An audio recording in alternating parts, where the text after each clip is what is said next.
Recording is on. And we are live. Welcome everybody to another episode of You Know What? Let me just say podcast. I am your host, Ray. We got a full house tonight. With me as always, we have Father. I'm pissed off. That's nothing new. Why do I forgot where it's from. It was just one dude be like, I'm mad. Just Bro, I'm actually mad. Like, I'm actually fucking mad. But continue. we have Dion. What's good? We have Crystal. Hola. We have Wolf. Hey, what's up, guys? And we got Q the Reach God on time. Finally, The Rock has come back. Go sit in the corner. Besides Father being mad, how's everybody else doing? As I said before you started recording, had a blackout of my damn complex. I got caught in a damn thunderstorm. My phone's been dead all day up until probably a half hour ago. Today's just been a day for me, but I'm not gonna, My day is actually okay. It's actually going to get better because Father is pissed off, so I know this is going to be a great day.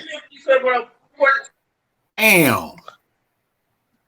No offense, Father. You always make this better. Full offense. What do you mean, no offense? Hey, you make the podcast better when you're pissed off. Oh, God. You he do. has a point. You're usually pissed off for something great. But do you want to know the reason for my anger? Can I explain the reason why I'm so mad? Is it one of our The floor is yours. yours? The floor is yours. All right, so I haven't eaten all day. So I get on my handy dandy Uber Eats app to order me some food. My order gets confirmed, and I am patiently waiting for my food like a good citizen that I am. But fate would have it another way, because not only did this motherfucker leave the fucking food in an undisclosed location in which I don't know of, I cannot contact this motherfucker. I got my refund back, but I have to wait for it, which is making me even more upset. Oh yeah, That means yeah. he ate your food. You have legit reason to be mad. Like That's my food, bro. I'm hungry. you have legit reason to be upset. No, like, oh shit. I for don't even know what to future say. I'm angry for you. Like, damn. For future reference to anybody who works Grubhub, Uber Eats, or any type of delivery establishment, we don't care about the refund. We want the food. Facts. Like, it pisses us off more when we get a refund because we're waiting for food. And then we still gotta wait like a week or so for the refund. And still wait another 45 minutes for food. Right, like I probably have to order. no. You know what I always hated? No. Since we brought this up, I always hated the fact that when you pay for something, that money is gone instantly, like almost before you even click, confirm payment, whatever. But when you gotta get a refund for some shit, you gotta wait 3 to 5 business days and all this other bullshit for that money to make its way back to your damn bank account. Like if you took my money from me instantly, you should be able to give it back to me instantly. I am reclaiming my time. That's what the government is telling you. I'm reclaiming my time. Reclaim these nuts. Shit. All right. Y'all know who's having a good day though? Bill Cosby. Thank you, Q. Woo, I was waiting for it. That's why me and Q are best friends. I was waiting for you to say it. I wasn't gonna say it. I wasn't gonna do it. But no, he handed it off to you though. Like, damn, that was smooth. Oh man! All right. According to the New York Times, Bill Cosby was released from prison Wednesday after the Pennsylvania Supreme Court overturned his 2018 conviction for sexual assault and dramatic reversal in one of the first high-profile criminal trials of the Me Too era. The court decision seemed likely to end the Pennsylvania case Legal experts said, and while more than 50 women across the nation have accused Mr. Cosby of sexual assault and misconduct, statutes of limitations in the case makes further prosecutions unlikely. Mr. Cosby had served 3 years of a 3 to 10 sentence at a maximum security prison outside when the court ruled that a non-prosecution agreement with a previous prosecutor meant that Mr. Cosby should not have been charged in the case. In short, he should have never went to court the first place. So, everybody, Mr. Cosby is free. How do you guys feel about that? Who wants to go first? Okay, I'll do this first. It was a bullshit trial. He was held too long. There wasn't enough substantial evidence. All the stories were too like the stories were all the same, and it didn't seem like it was a fair trial, and it wasn't a fair trial. And there are a bunch of conspiracy theories I can go into to why all of this happened, blah blah blah blah blah. But in all, he's home. Why would you have the man? The man is going blind, and he's like 80-something years old. And all of these allegations came like 50 years, 40 years ago, and these people are just popping up out of nowhere. And I don't want to be, I don't want to lack sensitivity towards the Me Too Act, because I'm a strong fighter for women equality. But at the same time, I don't see, like, there are certain situations I just don't see why like the trial went the way it did. Well, I'm generally happy that he's home, because it was a fucked up trial.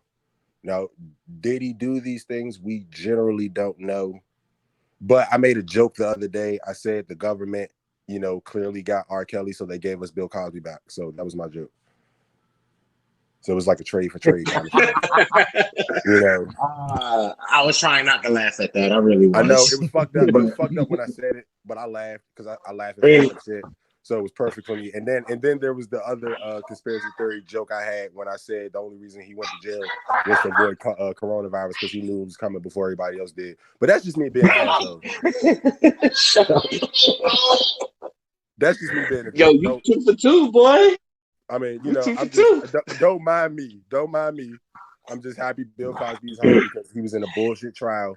If I may, let's note the fact that Philadelphia has the justice system in Philadelphia has a long history of having fucked up trials and fucked up limitations as far as prosecuting and convicting felons.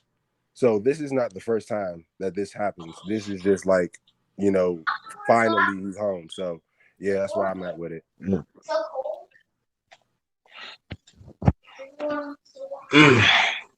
Something I wanna bring up. I don't know full details. I saw part of an interview that I believe it was Faison Love was talking about how there was some type of a grudge or personal vendetta between the judge handling Bill Cosby's case and one of the lawyers, I believe.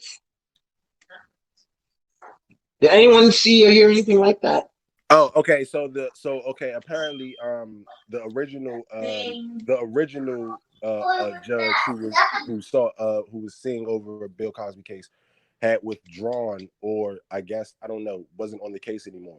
So the deal that he wasn't supposed to be prosecuted until it was proven that everything went down. That's where the animosity came from, because the new judge came in and threw everything out and said, fuck that, we're going to prosecute him, when the original deal was for him not to be prosecuted unless there was substantial evidence saying that he did these things. And because they prosecuted him without a fair trial, and they went against their agreement, which is where the falling out of the judge and the lawyer came in. Okay.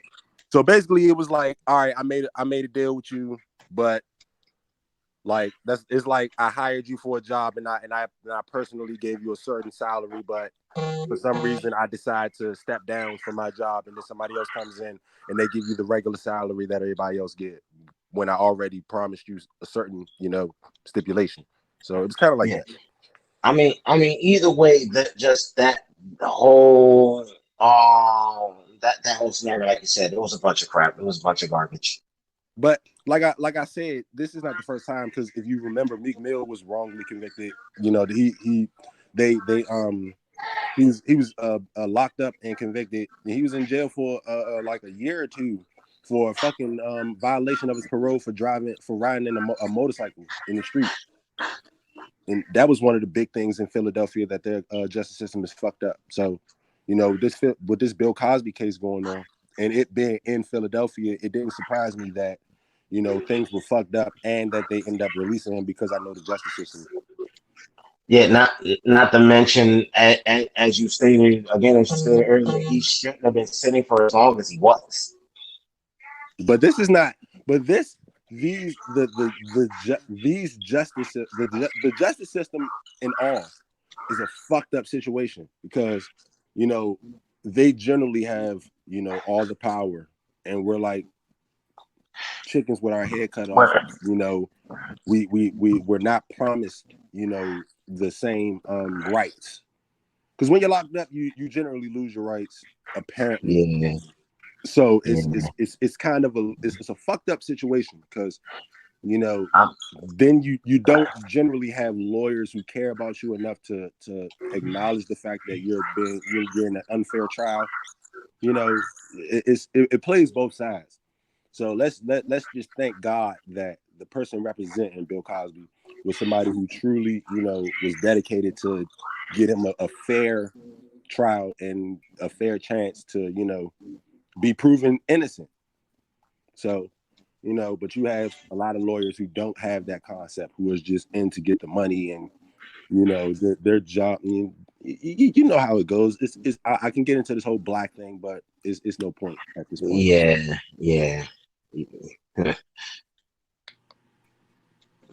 Anybody else want to go? I'll jump in. Go ahead, D-Will. Well, why this was a silly case, man. Because if you remember, does anybody remember how this all started? Where the attention?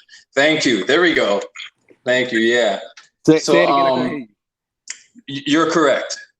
It was Hannibal Buress, right? Oh yeah. Yeah, that was the catalyst. Now I don't know if he played a part, or if it was happenstance. I don't know, but there were whispers of this guy doing this for years, like, and this wasn't a secret. They all know about the things people are accusing people of, and it ends up on the news. They knew about it before we hear about it. Long before. All right, it's just like the whole Caitlyn Jenner thing. Everybody knew, and it was a surprise all of a sudden when he changed himself. It's a cult. Exactly. Once you break the oath, it's over. Exactly. Now, speaking of cult, when these women at that age and that time in Hollywood, but that time it was like a frat house, yo. God! Anything goes. Thank you. And not only that, his wife was there. She's his handler. They had to go through her to get to him to put in a good word for them to be starlets. That's how it went.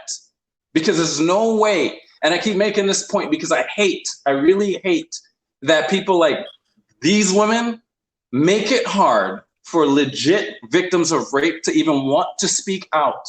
Because a lot of them are fucking liars. Oh my God. And they fuck up cases. Then they have to worry about the peer pressure and all this, just because this person's rich, this and the other. They can't say anything. They can never win. All this shit.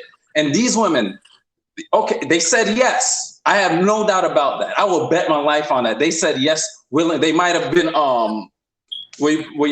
cautious, or they're hesitant, but they said yes. They had that choice. I know they had that choice, because they make you make that choice. They leave it to you, so they have no blame. So when you say yes to that, right? Then you wait years later until some comedian says something, makes a joke about it. Then you want to speak up.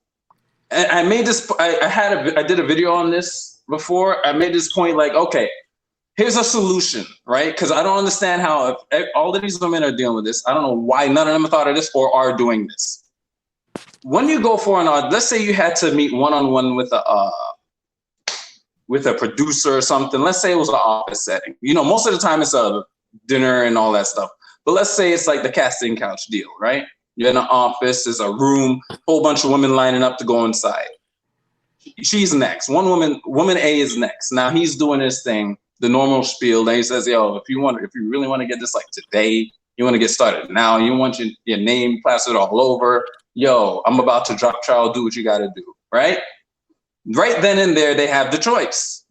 They either walk out, or if they're the type of woman that are like, oh, well, you know, I'm comfortable in my sexuality. I don't see it as, you know, they're gonna take advantage of it. Like, I love sex anyway. I'll deal with it. Whatever. I want to get this. You know, there are women like that. That's fine. That's fine. But if there are women like, I'm gonna leave this to the women like that and the ones that did not want to do it.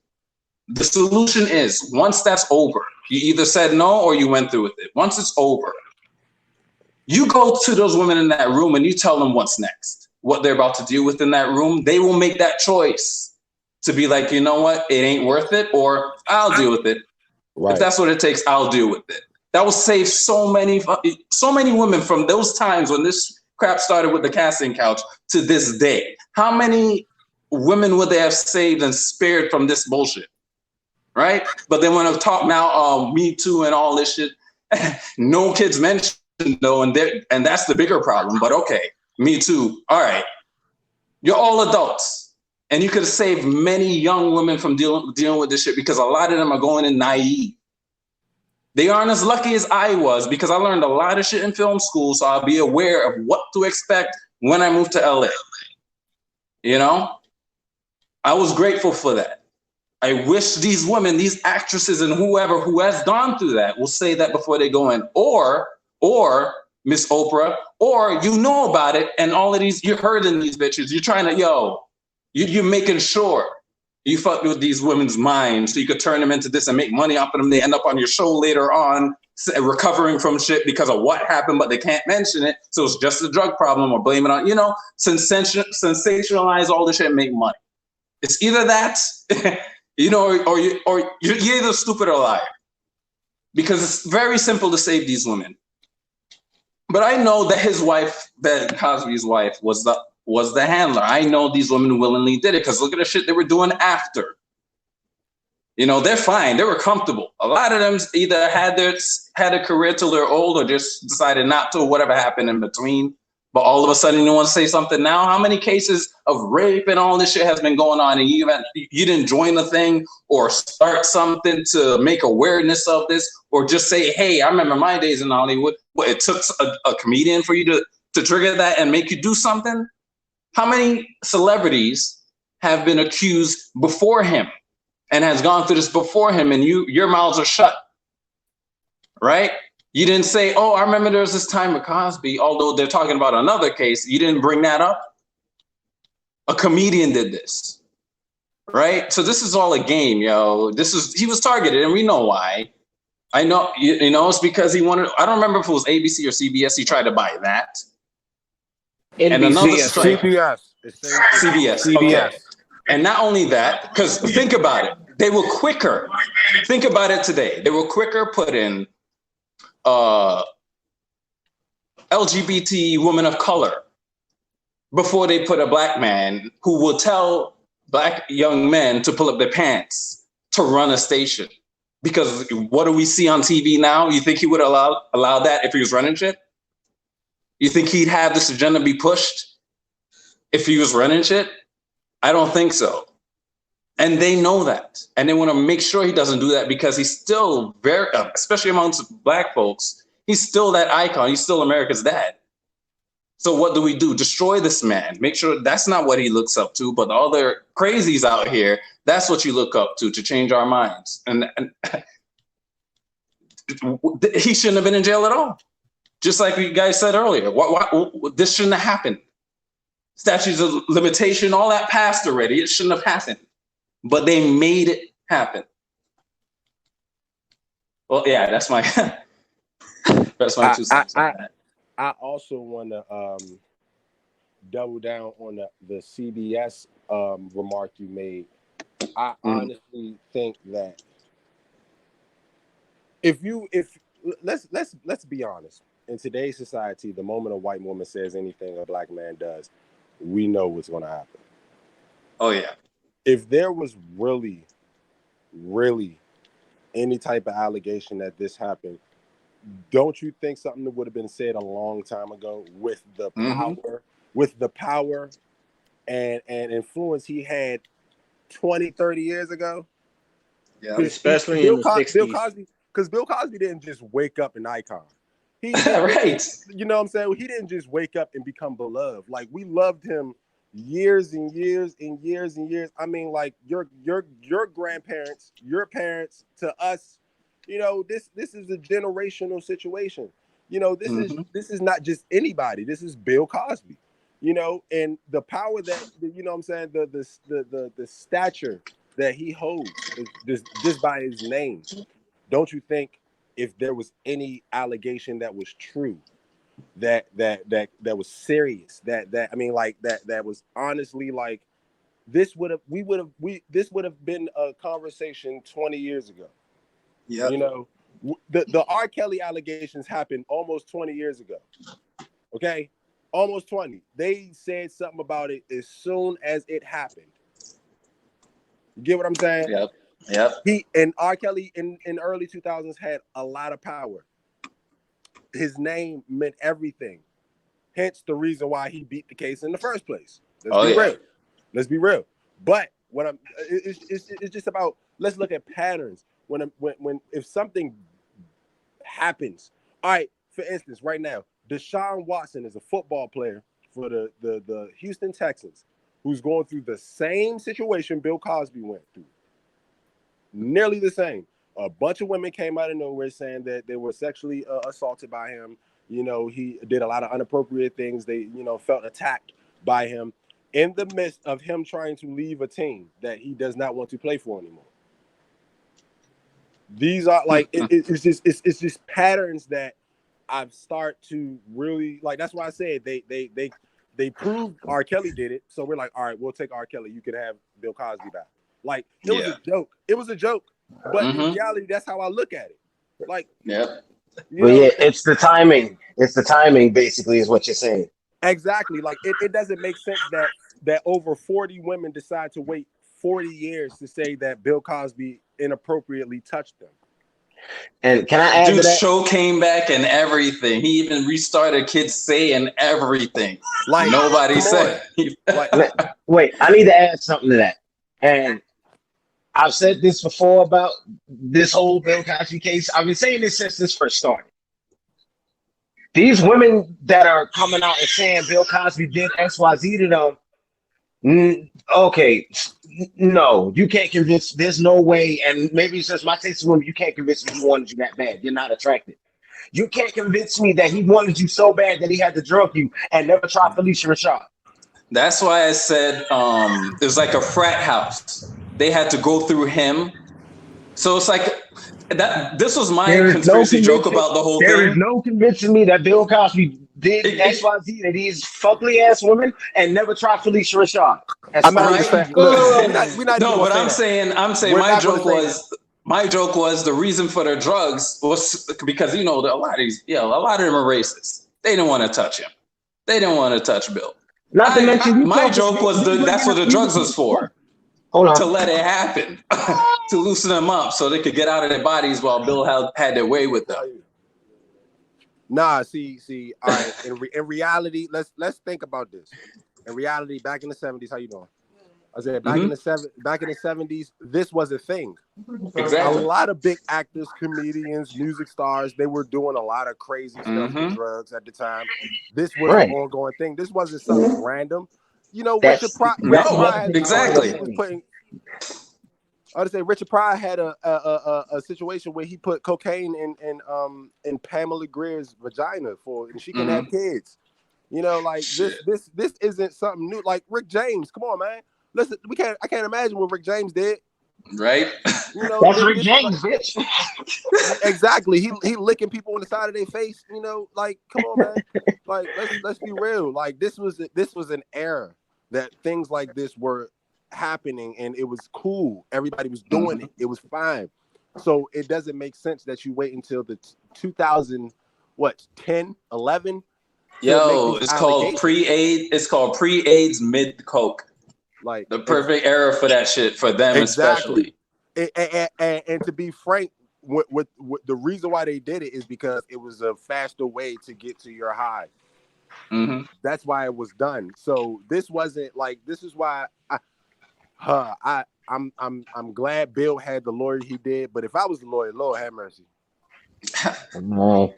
Like it's just common. It's just a lot of it is common sense, but a lot of it makes you wonder. Like, damn. At one point, I was like, damn, did Bill really do it? Because it's like it doesn't seem good for him.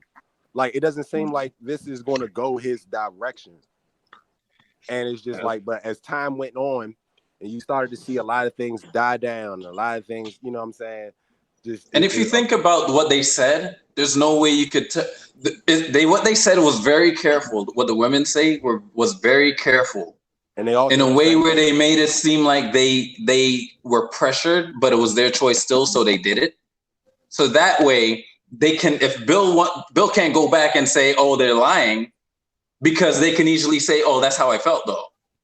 Because they never say, "Oh, he grabbed me, he did this," but they never go beyond a certain point of, "Oh, I was just worried, he's a big star, blah blah blah, so he slipped me, so I didn't know what to oh, you see, so it's either willing because you didn't, because you were pressured, or it was slipped to you, or you drank and didn't know. Oh, was it that type of party? Oh, well, that's the type of party that happened anyway. I was just naive at the time, blah blah blah." Bill cannot go back. He cannot go back and go after these women because the way their cases was. These people were very slick when they did this. How do 40 women have the same experience? Nobody. I've watched. I've looked over. I mean, I'm not gonna say I've looked over. There's a lot of videos of a lot of other cases where these things happened, and after every woman has a different personality. It's impossible for me to think that Bill Cosby went through 40 women and all 40 of those women were too scared to go out and say something about Bill Cosby doing what he did. Mm-hmm.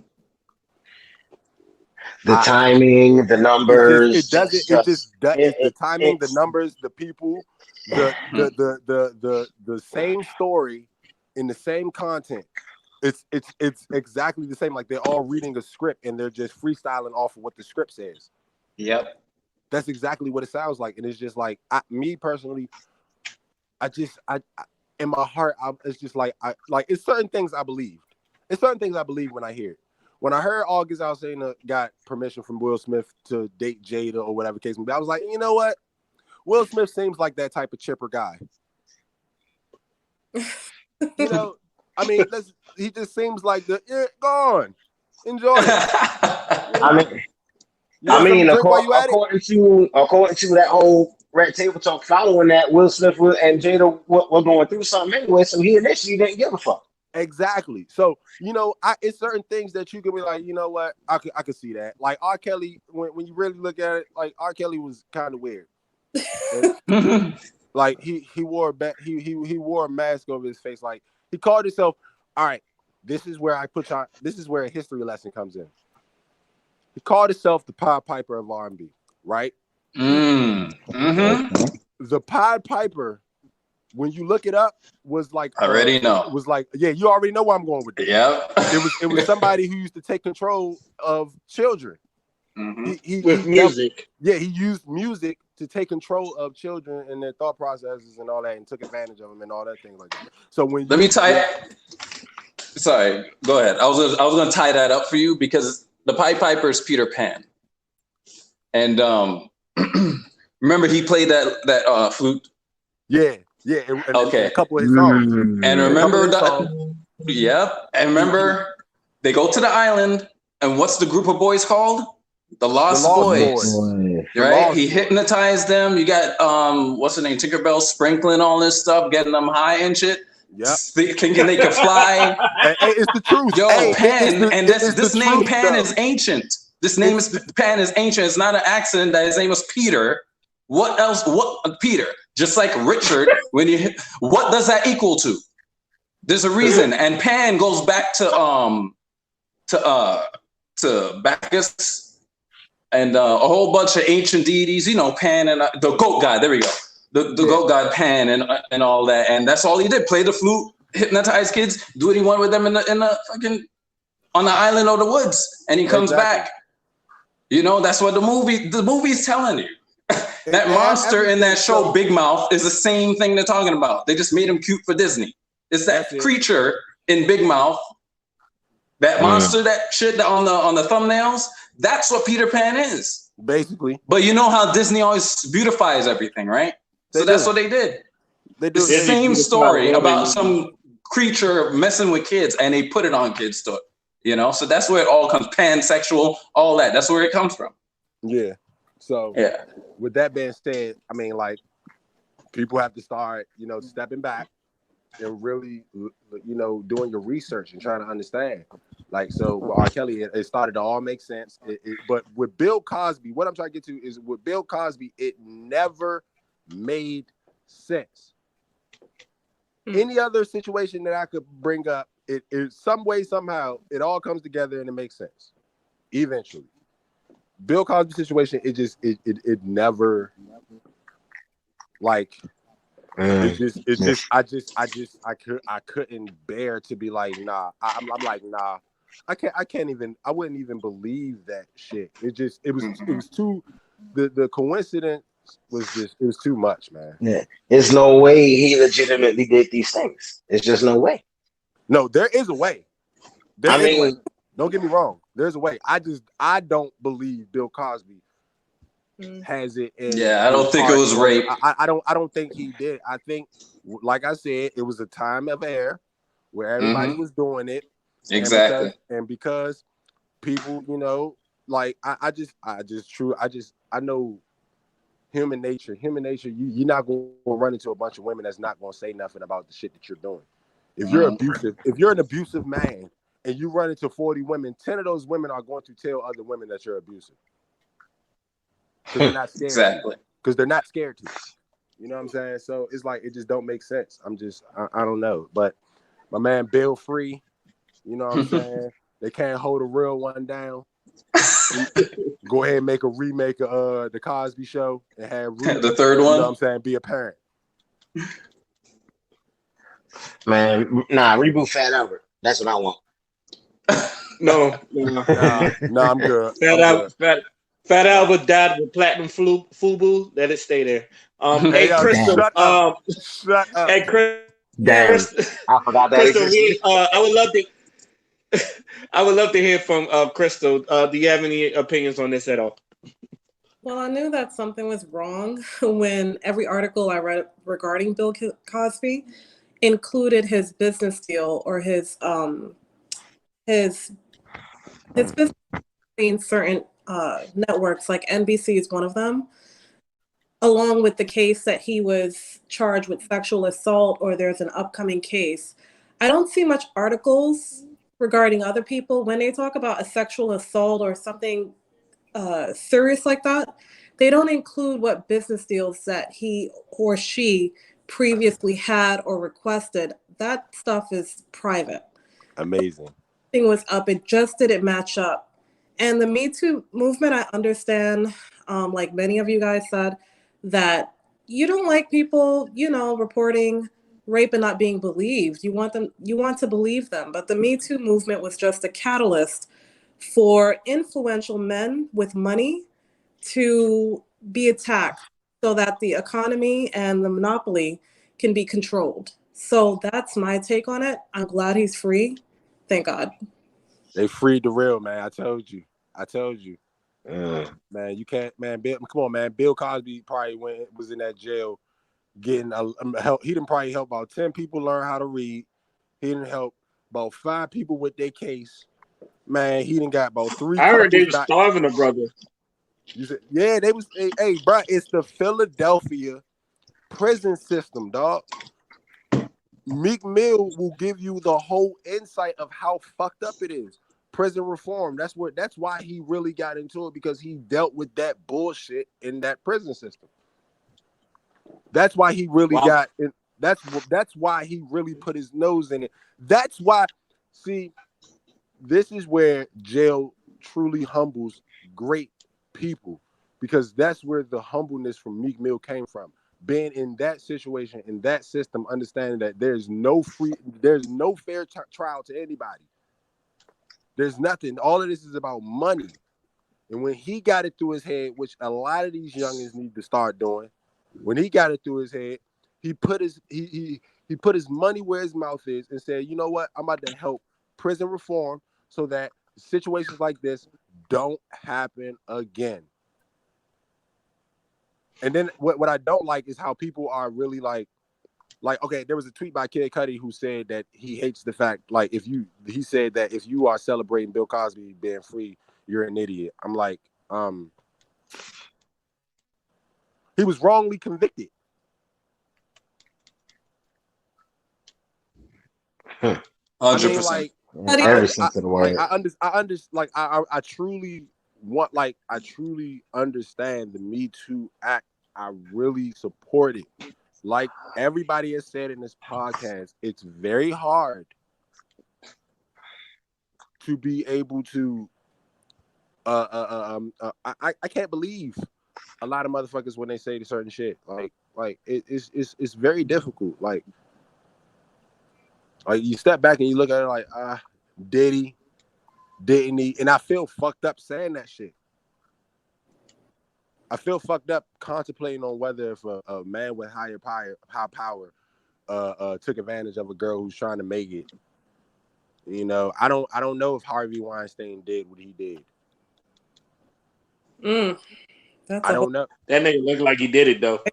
I'm gonna lie. Yeah, Father, I'm what about about to say. See, the difference is he gives me the I'm guilty, you know, vibe. He gives me the I'm guilty vibe. Like, have y'all, like, Bill Cosby going to court? Did y'all see the meme when he kept looking back and it was just Yep. I was dying because I remember when it first came out, when this all started, and they put it back and it fits even better now. Yeah, it's like that. This shit is just so beautiful. It's like he has constantly and utterly just, you know, held up his innocence. And let's take a step back. Do y'all realize how fast and how easy Harvey Weinstein had a fucking trial? How the process went straight through in a couple of months, and then he had a fair trial, and then all of a sudden he had a heart attack and all these other things and all this weird shit. All this shit was going on. So they gave him an opportunity for him to say, "Fuck the trial, I can't go." Like, but when it comes to Bill Cosby, he was trying to push it back though. Exactly, but when Weinstein was trying to push it back, they was like, "Nah."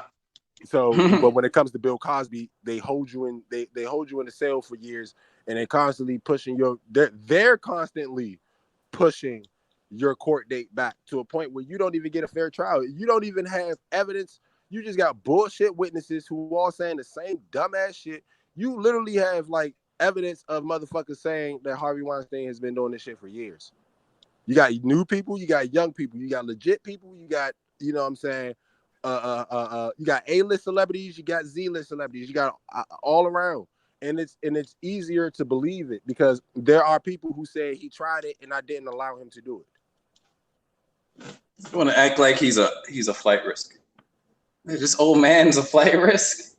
Like everybody's gonna recognize. Yo, let's chill for a second here. Yo, that did not have to. You know, like get out of here. Where is Bill gonna go? Where is he gonna go? Where? Y'all could have left him home, finish all investigation or whatever, then be like, all right, we need you in here. We gotta start this trial, whatever. Why? Because they lock him up. Okay. Because they were banking for him to either A, cop a plea deal, or B, die in jail. Mm-hmm. And further, you always had that stigma on him if he died. It wouldn't go away.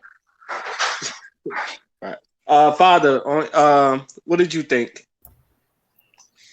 Bruh, this topic has gone on long enough. It's too late. The nigga was already put in jail. Honestly, like there's nothing more we can do.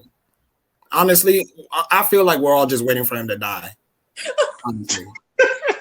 I Like, wouldn't say it dude, like that, but 'cause here's my thing. Like, regardless of whether the man was innocent or not, he's a black man facing the justice system. The dude lost. He's damn near on his deathbed. He lost his vision. Like, at this point, bro, what are we still doing talking about this shit? Thank you, Father. I feel, even though you're right, I feel like a lot of you're gonna get at least 2 weeks of bullshit out of it. Not from us, but from like the news media and all that other stuff. Then you're gonna have random people talking about it. DJ Vlad already like doing his flashback videos of people talking Oh about my Bill Cosby. god. He's gonna have at least a month of people talking about Bill Cosby, and I think he knew what he was doing. Oh man, little Boosie already, man. Welcome home, I already Bill heard Cosby, Boosie. man. They free Bill Cosby, man. They free Bill Cosby, man. I knew my man Bill ain't do that shit, man. I mean, we Also, we do why in the hell did they release him so suddenly? Like 1 minute, the nigga in jail, then the next minute he's just out. because they knew they couldn't do nothing with him. Because he ain't have nothing to do with nothing. And before let me tell you something. Bill is about to sit for a good 30 to 45 days, and then he's going to sue the justice system. Just that fucking simple. It's no. I ain't never seen. No, he does have a point. I ain't never seen someone come home that quickly. Bobby Shmurda didn't even come home that damn quickly. Yeah, his shit got pushed back about 3 times. Yeah, his release date. Bobby Shmurda had to do his time. At the end of the day, what that shit boiled down to, they knew they couldn't do nothing with Bill Cosby. That's what that was about. I feel like at the very end of the day, this shouldn't really be a topic anymore for any of us to talk about because the damage has already been done. Like, what else are they going to do? He spent 3 years. Yeah, I was about to for ask. nothing. I was about to ask, what's next for Bill Cosby? Do you think he's just? I feel like he's nothing. Gonna and then everybody's gonna have mixed reactions about him. Oh, why are you guys glorifying? It's gonna be XXX Tentacion all over again. It's gonna be one side being like, "Yo, he was trying to change his ways. Yo, he was actually really trying to do good." And then you got the next motherfuckers going, "He hit his pregnant girlfriend with a hanger. Y'all ain't forget that shit." Like, bruh, that shit is over. I'm not. People change, bro. Situations change. Things change. We can't even prove if he did it. See, here's my thing. If I'm Bill Cosby, after getting released from this whole thing, let it go. Man, I'm going back to the shit I was doing before all of this shit happened. I'm gonna keep donating to these colleges. Right. Go back. Just get back to doing whatever you was doing before this BS started, man. Live life. That's it. That's what I'm waiting for. You have grounds to, you might have grounds to, go after the folks that tried to lock you up, whatever. But all they're gonna do is make a move to attack you again in some way, shape, or form. And at this point, it's just better to claim this victory right here and just go about life. I'm just waiting to see Bill. He could kill 2 birds at once. I'm just waiting to see Bill Cosby donate to Howard University again, like he do every year. But didn't Bill Cosby have like a statue up and they took it down or something to that effect? Yeah, he did. Statue. He had they pulled his show off of the TV. I think the donation that he had, he made a donation to some school, and then the school returned the donation, even though they spent most of it already. Like, it was some shit. I was about to. They give all that money back. They were quick. They were quick to pull down his statue and all that stuff, but when you have colleges that was built for slaves or other means, they don't tear down the whole. Am I being agreeing with this? No, it took 40 years to tear down a slave owner's statue. But it took y'all a year to tear down fucking Bill Cosby statue, and you can't even prove if he did it. Can we please get off this subject? I'm gonna keep. Yeah, please. Yo, the moral of the story is fucking stop fucking with white women if you're a black man. It'll never work out for you. Anyway, keep going. See, now I'm more and more on Father's side every time he says that. Yeah, we got 5 other topics on the list, man. Let's go. Right. Yo, All right. I will leave. I want to say 2 things and then I switch it off. One, he never went to jail for rape. It was sexual assault. I don't know why people still calling him a rapist. It's like he was never going to trial for rape. It was sexual assault. 2, and a lot of people say they consider to the drugs and not the drink. You cannot put modern laws on things that didn't happen in the 70s because you're right, as of 2012 and up and to the present, yeah, they would have probably caught him on that. But since it's before 2012, that shit is null and void. And like you said, the statutes of limitations is already cleared up. So he shouldn't have gone there. And also, a lot of people saying like he got off of some bullshit.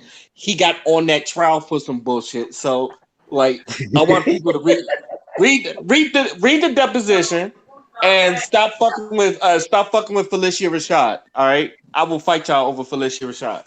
hey, let me tell you something. Hey, don't say her name. Don't even speak her name. Especially you, Jenny Hubert. All right. Yeah, come on now, Biz. Don't you dare speak of that beautiful woman's name, man. That is what? All right. On to the next topic. What did y'all think about the BET Awards? Boo. It's like, no, I was all right. I came for Taraji P. Henson and I stayed for the actual award show. That's what I said. But no, it was pretty good though. It was better than what I thought. Lil Baby did his thing. He did great. Congratulations to Cardi B on baby number 2. Congratulations to Offset on baby number 2. That's what we need to be congratulating. I mean, I understand that. I mean, congrats to both of them, for real. Nah, because he almost didn't make it to baby number 2. Let's talk about that. So he already got like 6 kids already. That's his own fault. That's right. Also, I was gonna say that too, but that's his own fault. But I mean, that's supposed to be your fiance. I mean, you want it to work whether you got 6 kids or not. But that's beside the fact.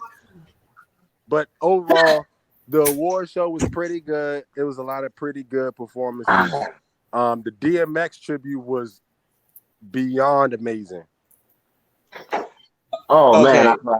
Okay, I felt like they could have did better. They could have did better.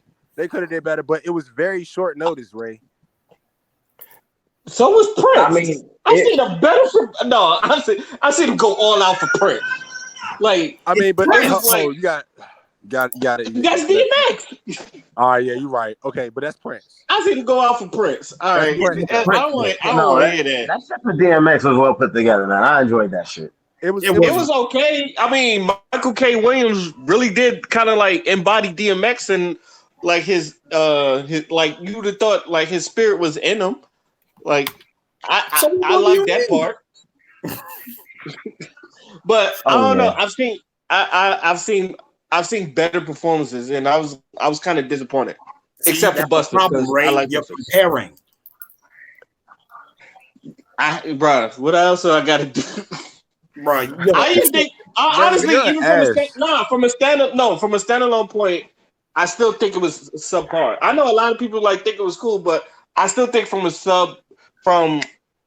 standalone point, it was subpar. I've seen, and I know it's like I'm contradicting myself because I'm about to compare it, but I've seen better. It's not about seeing better race, but giving honor to DMX. They could have honored him better in my opinion. Oh my god! Oh my god! Hey! I swear, you took the words right out of my mouth. You took the words right out of my mouth, Father. This nigga want the damn DMX hologram in the BET Show Award. That's all he wanted. He wanted DMX to do it himself. I'm saying you might as well come down from heaven. I wanted DMX to come down from heaven himself. You want Drag On to come out there and do it again? Like the fuck? Yes. Like you Sticky Fingers. You want one of them niggas to DMX? I want Eve to fly in from London, hey, or White Billionaire's Money, and then tell you what y'all niggas want, can't touch, and then just go back. All right. That's some petty ass shit. I want Jet Li and Aaliyah in a car doing kung fu Wow, I'm bullshitting, but I just seen better. I just say that. Congratulations to Meg because she cleaned up on the awards, so it's obviously. What did y'all expect? Did y'all expect anything different? Yes. I thought Beyonce was going to win an award, but they gave one to her. I'm happy for that. Can we talk about her? I don't know about y'all, but I actually do not care about Lil Nas X performance. I don't know about y'all. I skip that shit.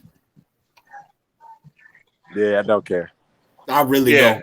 Like, I thought Tyler Creator had the performance of the night. Yes, I actually did too. I'll actually give that to him as well. Absolutely. Yeah.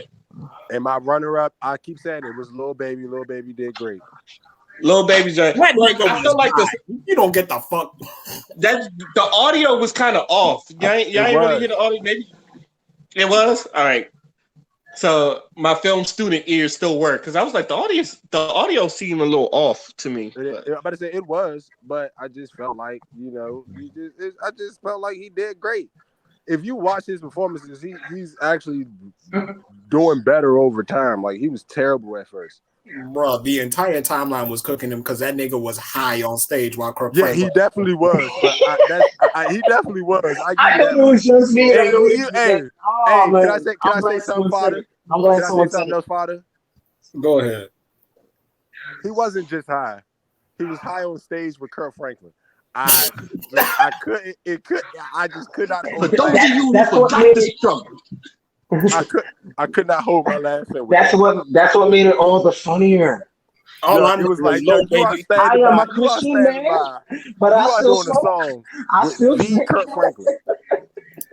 You doing the song with Kirk Franklin, man? Kirk Franklin all I know is there was two spirits up in that stage that night. Yo, shut the fuck up, Father. Hey.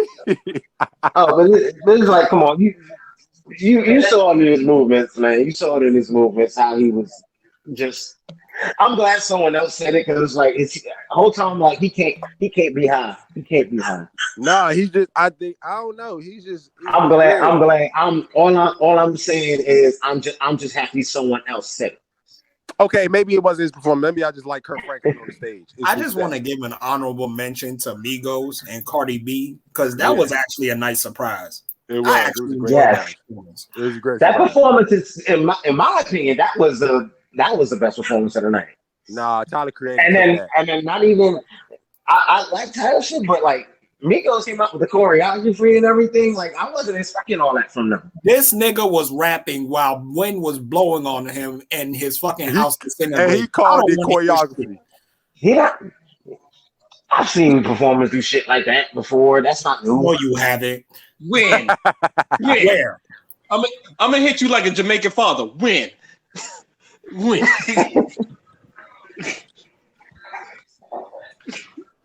Exactly. That's what I like to hear. That's not new. Exactly. Any last words before we move on to our next topic? I gave that entire award show a 6 out of 10. I take 6. I take 7. I give it 7. I give it a 6. I give it a 6 as well. I love Taraji though. I thought Taraji was great. Yeah, and I'm taking 1 point off because of Lil Nas X. You're not getting either. I'm taking 1 point off because of Lil Kim looking like a damn owl. Hey, what the Hold on, because I was about to ask, what did y'all think of the Lifetime Achievement Award tribute or whatever to Queen Latifah? That was actually another really good performance. I actually enjoyed that one too, because you know, of course, someone forgot their words. I don't know who, but someone forgot the words to Unity. That was Kim. That was Kim. It was Kim. Yeah, that was Kim. All I'm gonna say is, Ray, you ain't shit for saying that Lil B looked like she got stung by a bee. Because I fucking she do. She looked like she had. Bruh, I don't like cracking jokes on Lil Kim. All right, I really don't. Man, fuck You that. do it She looked like she's anyway. allergic. Nah. She looked I like know. I know. I ain't shit. she looked like she's allergic to nuts. And she ate one. Lil Kim, we love you over here. These niggas tripping. Nah, I do love Lil Lil Kim. I really Lil do. Kim, nah, I was playing. Nah, But Lil Kim, I was damn. playing. You are a She goat. was I making love you. herself on media. She ain't bothered. So I know. I'm about to say I love Lil Kim. Don't I love Lil Kim. Hey, Lil Kim is a goat to me. We gonna simp, damn it. Yeah. Shut your bitch. Christ. Nah, no bullshit. I didn't like the only thing I didn't like that little that Prada piece that was on her bang. It was very disturbing and annoying. It looked like the front flap of a purse that was on the top of her forehead. I didn't like it. Man. I just do not want her coming out there looking like a damn Pidgeotto. So that's just me. Hey, she looked it like, bruh, Y'all still going? I'm sorry. I love you, Lil Kim. You look like a Pidgeotto though. No, okay, proceed, because I started something, man. I just asked what y'all thought of the damn tribute to Queen Latifah, man, and I started some shit. oh my god, that was funny. Nah, it's not your fault. I blame Ray's petty ass. Hey, I take the blame. You know, Here's what I take the blame. Hey, Father. Yeah, The father understands that you only bring out the worst of Q when Ray is around. I'm not gonna say nothing petty until Ray started, and then I'm gonna just take it right. Oh my god. You know what, you know what? I was the same motherfucking way. I did not say shit until Ray said Everybody something. Hey, Father, I swear to God, it's like it rubs off, right? Yes. Everybody waits for me. It's just like school. Everybody waits for me to say something, and then everybody just it's like, nah, you know who Ray is, and Ray's gonna laugh when I say this. Ray is Peacock from from Skullgirls. Oh my god. Ray puts him in a bag and just throws him there, and then you just see you and everybody else just come out nowhere and jump. and everybody just stumble. Y'all are horrible. Y'all are fucking horrible. Hey. Y'all niggas are horrible. Ray is MVP, and we are the Hurt Business. Oh my god. Oh my fucking god.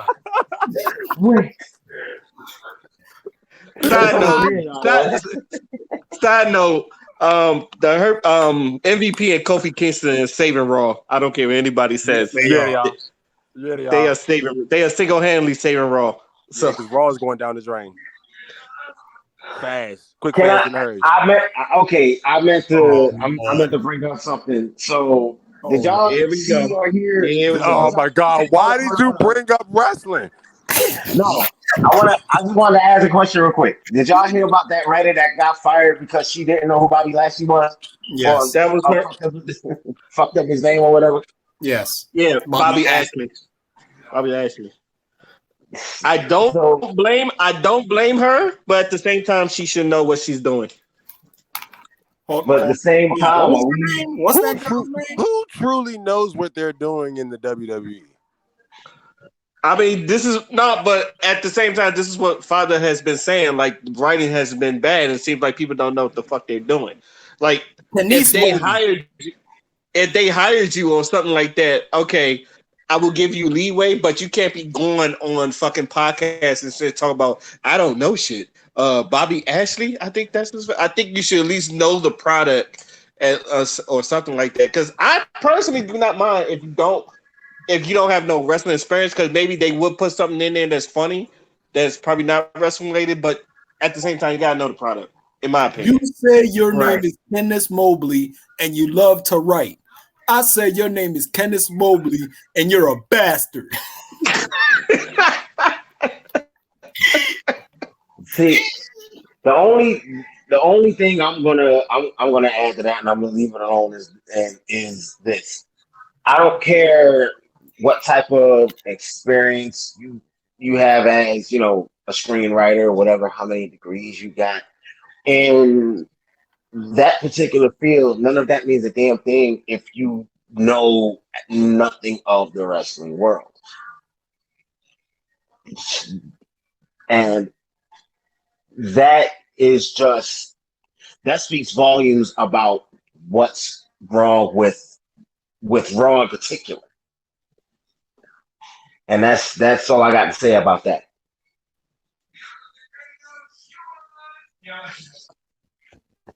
Speaking of black people, can we give it up for black excellence that's going to the Tokyo in the Olympics, like Sha'Carri Richardson? And Wait. I'm about to say, wait a minute.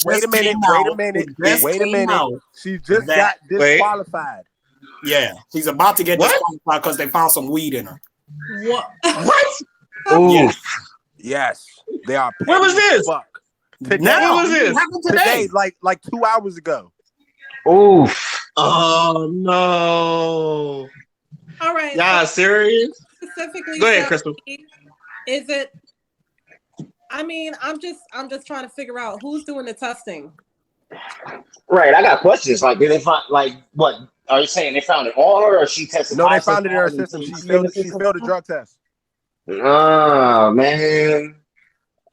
But you got to understand, her mother just died 2 weeks ago, and she ran a fucking. And ain't no Oh. and plus she qualified in the Olympics with weed lungs. That's even a bigger flex. That's even legend. That's more legendary. Are you serious?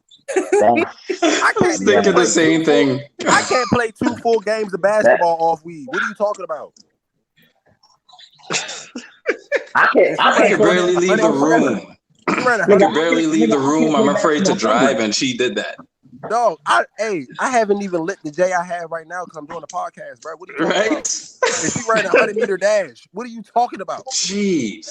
This is the most ridiculous. This is what Joe Rogan talks about all the time, how ridiculous it is.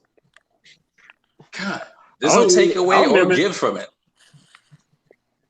I would say that, you know, everything that she represents and the fact that she has a big ego, I was just trying to figure out when they're going to set her ass up. Mm-hmm. Damn. Yeah, because she's vicious. I love her. Mm-hmm. I love the shit out of her. So she didn't have weed. You can see she's proud of herself, yo. You can see, you can hear it, Dog, I love seeing that interview. She just give you that I ain't scared, I am who I am. You either gonna like it or you ain't gonna like it, but you gonna respect it. I just beat all these motherfuckers in a race. I love every minute of it. I love the work she put in that. Sometimes that's all you need. Shit. They probably needed her mind right so she could run. They always gotta find us a way to bring us down. They always gotta find a way to bring us down. Because with her acting a certain way, they can definitely pin weed on her because it fits her description. And I was only talking about it this morning. That's why I get nervous. I said we ain't got time to represent who the fuck we really are. We can only show with our talent, and even when we show with our talent, we got to be humble and represent. Oh my God, you hit me. Because then if somebody's like, oh yeah, smokes weed and she's disqualified, if that's one of the things that can disqualify you, not that smoking weed is wrong. It just seems like, okay, well, if you try to pin something on me, do I look like the stereotypical person that would smoke weed? What I'm saying, they like to pin stuff on black people, and it's fucking ridiculous. Hey, can I want to make an example out of what you just said, because this plays a real big part. And just because you brought this subject up, I want to bring this up. Okay, everybody who's in this podcast who's probably not Crystal watches football. Probably, I can't prove it, but I'm pretty sure a couple of us in this podcast watch football, and we've watched football for the last 10 so years. There was a period of time where Cam Newton was the most hated quarterback in the league because he showboated and he talked and he did what he wanted to do. But if you look, if you look up the road in New England, Tom Brady did the same exact thing, and they called it leadership. But they shunned Tom Brady. I mean, they shunned Cam Newton when he did the same thing. We intimidate them clearly. It's all the same. It's bullshit. I get so tired of it because it's like, are we like Crystal said? Are we allowed to do anything but show our talents? Mm-hmm. You know, You know, they hated Mike Tyson because I mean, look, he said what he was like oh my god, this sucks ass, bro. Bro, they hated Mike Tyson. Great. They hated Muhammad Ali. They hate any black person that has confidence in themselves and they can prove that shit. Dog, y'all don't understand. Sha'Carri Richards was really great. Like I watched her since LSU. She is really fucking fast. Like that wasn't just a spurt. I've literally been watching her since she was like I want to say a sophomore at LSU. I think she might be like a junior or a senior now, I think she's a senior now. Yeah, I'm about to say, but I've been watching her since she was a junior. I mean, a sophomore at LSU, and she has been one of my favorite college track stars. Because I don't know why I started watching it, but she's just been. It was her and it was another person. But and she's fine as hell too. Can we also? Oh my god, I'm gonna keep it real. That woman is. I got to keep it real. Beautiful ass woman. I got to keep it real. I didn't understand. Q, we putting on that list of black women? No. On that list of black women? No, not today. I'm already a late guy, so she already won with me. I scrolled past her. And it was on a Discovery, and you know I just scrolled past it. And I'm like, how the fuck are you so this pretty and you're running track? And it just a lot of pretty girls run track. I think but not saying it like that.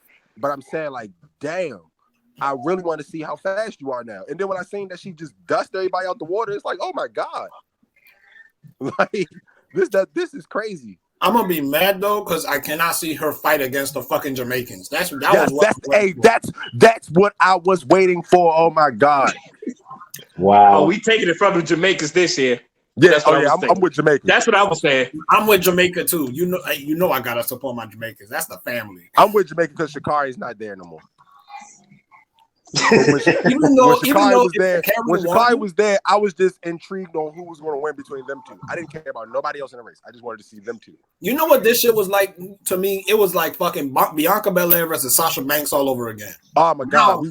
This was the biggest thing. Hey, I was going to ask you, did you want to bet? Because you know what happened last time.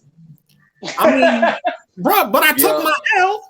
I know you. I think they're gonna fight this, took the L, but I tried to warn you that times were changing, and you just knew that she was going to win, but she lost. It was just beautiful. I just gotta hold that W over your head for like a day or two. I think Sha'Carri's gonna fight this year. I think too many people. I think she just became too beloved to people. I think something's gonna happen, y'all. I'm not okay with it ending like this at all. I think they're gonna do something, y'all, because a lot of people. I'm scrolling Twitter as we're talking about it. And there's a lot of people like, yo, straight up, I didn't know this much about her. And yeah, she did it in Louisiana. It was just still in her system and it's legal there. Exactly. They're going to fight this shit. They're going to fight this because it's not fair. You just cost the country a medal if you think about it. So they definitely cost the country a medal if they don't. Yeah. I tell you that fucking much. Because I can't name 3 people faster than her. Mm-hmm. I'm sorry, I can't. Hey, but since we talking about bad endings, I really want to give a shout out to Serena Williams because the way she ended her career today was very bad, and it really hurt my heart today. What happened? So she was in one of her first matches.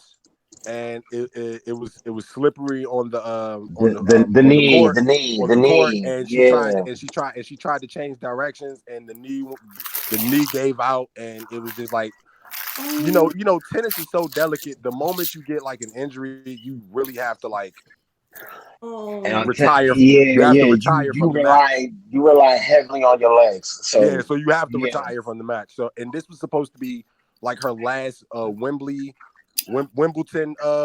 run because she's chasing somebody who has like one award over her, so she was literally chasing somebody in order to win this so she could like retire.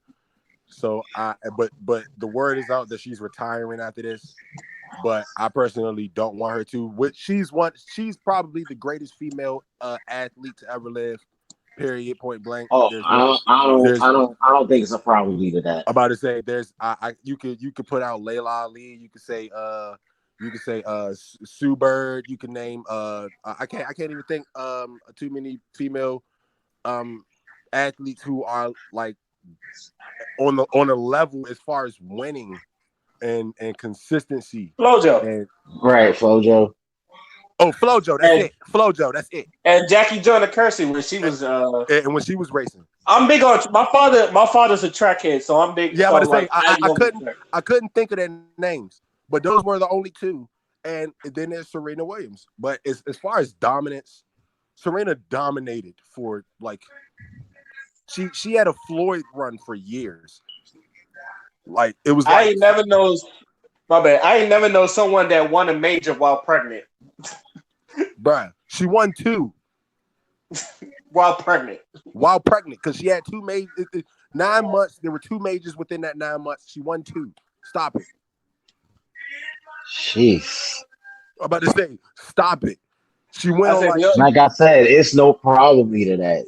I'm about to Serena say is just she's yeah. goated. Like that's like up like no. So me saying that today, it kind of hurt my heart.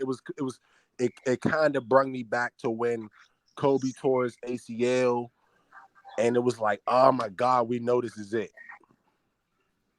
Because you're up in age, and this is your last chance. This is your last run. This is your last good team, and then you tear your ACL, and we're like, oh my God, this is bullshit. Yeah, you're right. I just watched a clip of her leaving after, she fell. Yeah, And it was not pretty at all. it wasn't. It was She's sad. down for a while. It was. You could tell her it was not even the leg so much as it was her pride and how she wanted to leave. You could tell like that was not how she wanted to end. She don't. Serena, oh my God, man. That really hurt my feelings. Like, damn, Serena. Like, I'm so used to hearing Serena won again. Yeah. So to see this is like, hey, keep your head up, queen. You number one in my book. And when it comes to any sports with women, and when it comes to men, when it comes to any men or women, you're top 10 in all athletes in my book. When it comes to dominance and winning, and you just embodied everything that was a winner. So for me, I know I ain't nobody, but you inspired people like my daughter. You inspire other Black women who are athletes, even if it's not tennis, to go out and be themselves and do what they want to do. I still remember when Serena was crip walking after a win. That was a couple years ago. She just went straight Compton on him.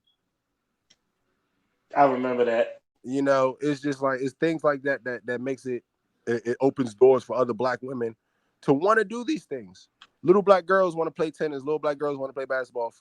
Football, baseball, whatever it is, run track, swimming, and it's women like you who continue to strive to open the door for my daughter, my nieces, my cousins, my sister, to do things to your best ability, whether you're a man or a woman. I personally think she's the greatest tennis player to ever live, but it's neither here nor there. I just I commend you on your career. It was great.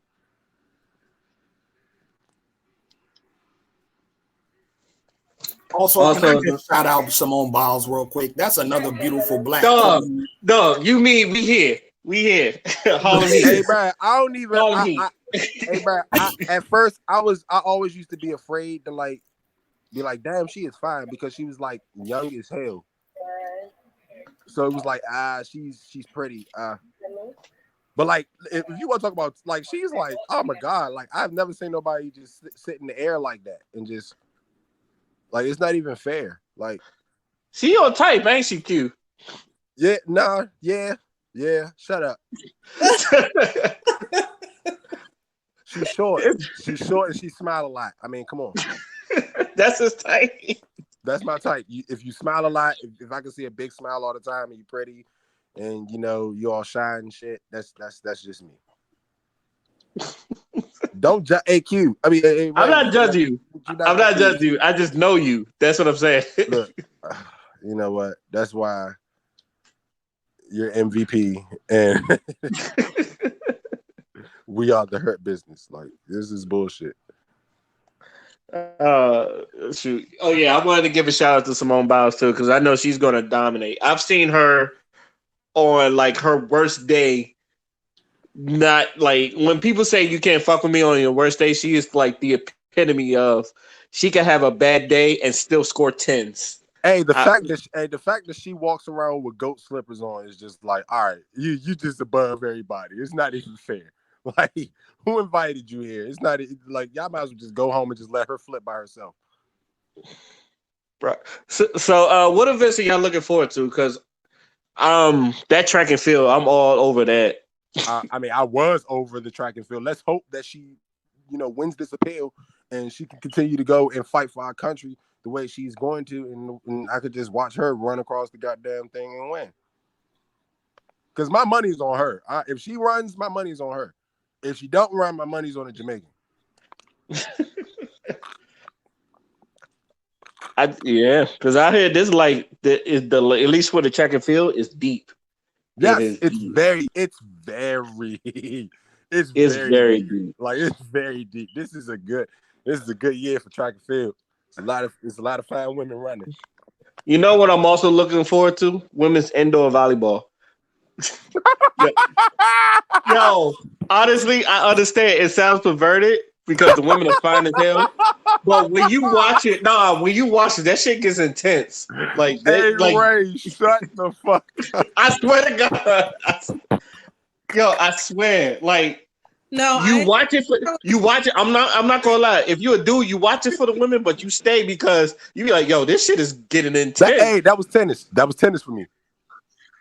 I stopped. I scrolled past see Serena's legs. I'm like, them some good legs. But then I seen her out like just Oh my grandmama loves tennis. She loves Serena. So like anytime Serena was on, I know she was a big Serena Williams fan, a big Nadal fan. So anytime like they was on, my grandma was watching tennis. So she like Nadal? She liked Nadal. She hates Federer. My sister hates Federer too. Everybody hates Federer. I like the other guy. I actually like Federer. Was it Nikovic or Nova Jokic? Yeah, him. That's my guy right there. I like him. Even though he can't beat Federer to save his life. For some reason. He beats Nadal. Because he beats Nadal all the time. But Nadal can beat Federer. Nadal can beat Federer. He can beat Nadal. But he can't beat Federer. It's like, God damn, cuz. Oh yeah, y'all not seeing Nadal on clay. I tell people all the time, y'all not seeing Nadal on clay. You can't beat Nadal on clay. You can't. That's just, hey, I've really been watching tennis the last couple of years. I'm like, dog, this dude Federer is just like, oh my God. But it's just always been them three, Nadal, Federer, and the other dude. I'm not gonna lie. If I see Nadal and Federer on TV, I'm staying and watching because that's absolutely. It's a fight. It's a dog fight. It is an absolute dog fight. Are you going to turn the channel if you see Nate Diaz and Conor McGregor fighting? No. Yeah. You said yeah. Just because I want to see Conor get knocked out. That's just me. Why? Come on, man. Stop hating on Conor, bro. Because I'm never going to get John Jones versus Daniel Part 3. I'll never get that. No, but we'll get John Jones versus that Francis kid. Oh, I don't want no one fighting Ngannou. Why? Because he hits hard. That nigga hit like a fucking gorilla, and like literally, that nigga literally hits you like a gorilla. I'm not even trying to be racial with it. I feel like John Jones survived Rampage Jackson and Anthony Johnson. I don't know, man. This is a different type of breed.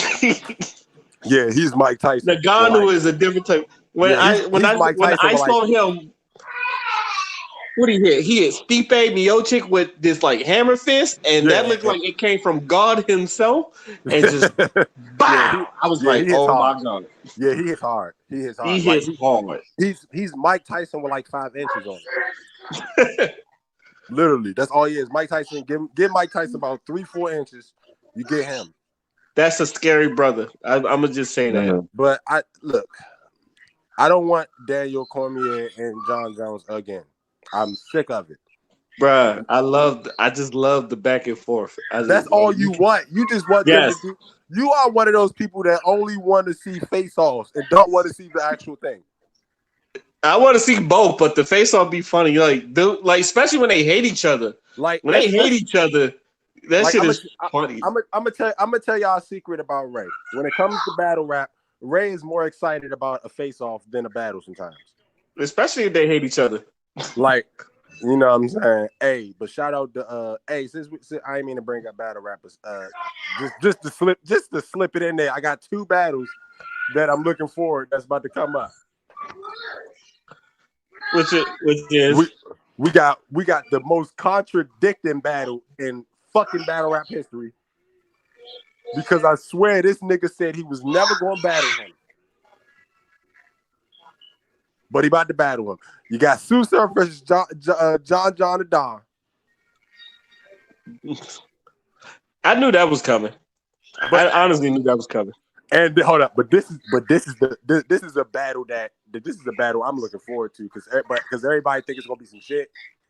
But because of the last time, I really believe this is gonna be a great battle. You got Reed Dollars versus Murder Mook, man. That's gonna be beautiful. About time. Like I swear, people don't understand how great this battle is about to be. About time. That's a great battle, right? That's a great battle. I got Mook though, but that's a great battle. Oh, you're a fucking whore. No, I got Reed. Hey, you know what? I'm a bold man. We can place bets, man. You know what I'm saying? But we're gonna wait. We're gonna wait until the event gets closer. You know what I'm saying? We're gonna wait until the face-off, which is your favorite day, because that's gonna be a face-off I want to see. Yes, I'm about to say, especially, boy, I get to see John the Don and Sue Surf in a face-off, man. Are you serious? Especially the way Murder Mook talk. He's like, yo, what I'm telling you, what I'm saying, what I'm saying, I'm the GOAT, yo, you know, pause, you know, and all that New York shit. That's what I'm looking for. Oh yeah, that's what I'm not gambling nothing. If the NBA playoffs have told you anything, that I'm not putting my money on nothing. Yes, because I'd have been sleeping with the fishes by now. Going all the way. I told you the Suns was going all the way. I'm still mad Brooklyn went out the way they did. I'm still mad about that. I'm still mad the Nets went out the way they did. Oh, get the fuck off the podcast, my guy. Yeah. No, it's just the fact that you punish Milwaukee the way they did in the one game and then blow the series. Come on, man. Injuries, Brad. How do you think you got 3 superstars who are all injury prone? What the fuck do you think is going to happen? And then it is each and every one of them. Each and every one of them are injury prone. What are you talking about? Like I kept trying to explain excuse. It's no excuse. Injury prone or not. It's no excuse. I know you don't follow basketball. Do you know how many games they had that? Do you know how many games they played together? Do you know how many games they played together? 12. Not many. 12. But even still, James Harden, Kyrie Irving, and Kevin Durant were only on the floor together 12 times. In a 72-game season. Get the fuck out of here. I still feel like they deserve to lose. You knew they was going to lose when they gave Boston a game. They gave Jason Tatum 50 points. Stop it. Cut it out. And I love Jason Tatum. Y'all let Jason Tatum drop 50 on y'all. And win. That was supposed to be a sweep. Like, stop it, bro. Defense wins championships, man. Offense puts points on the board. Defense wins championships, and they do not play defense to save their life. They shouldn't have dropped that series, man. Man, look. Oh my God. Brooklyn wasn't supposed to drop that series, man. Oh my God. I don't think he understands, Ray. Call, call it what you want, but man, I actually watched that, and no, Brooklyn was not supposed to drop That that. was the problem. You only watched that. You should have watched everything else. You'd have noticed they all missed endless games. Too many fucking games. And Kyrie wasn't even hurt when he was missing games. He just didn't want to play. Yeah, he just didn't want to play. Fuck out of here, bro. Like, stop. Nah, no. Brooklyn did exactly what I expected them to do.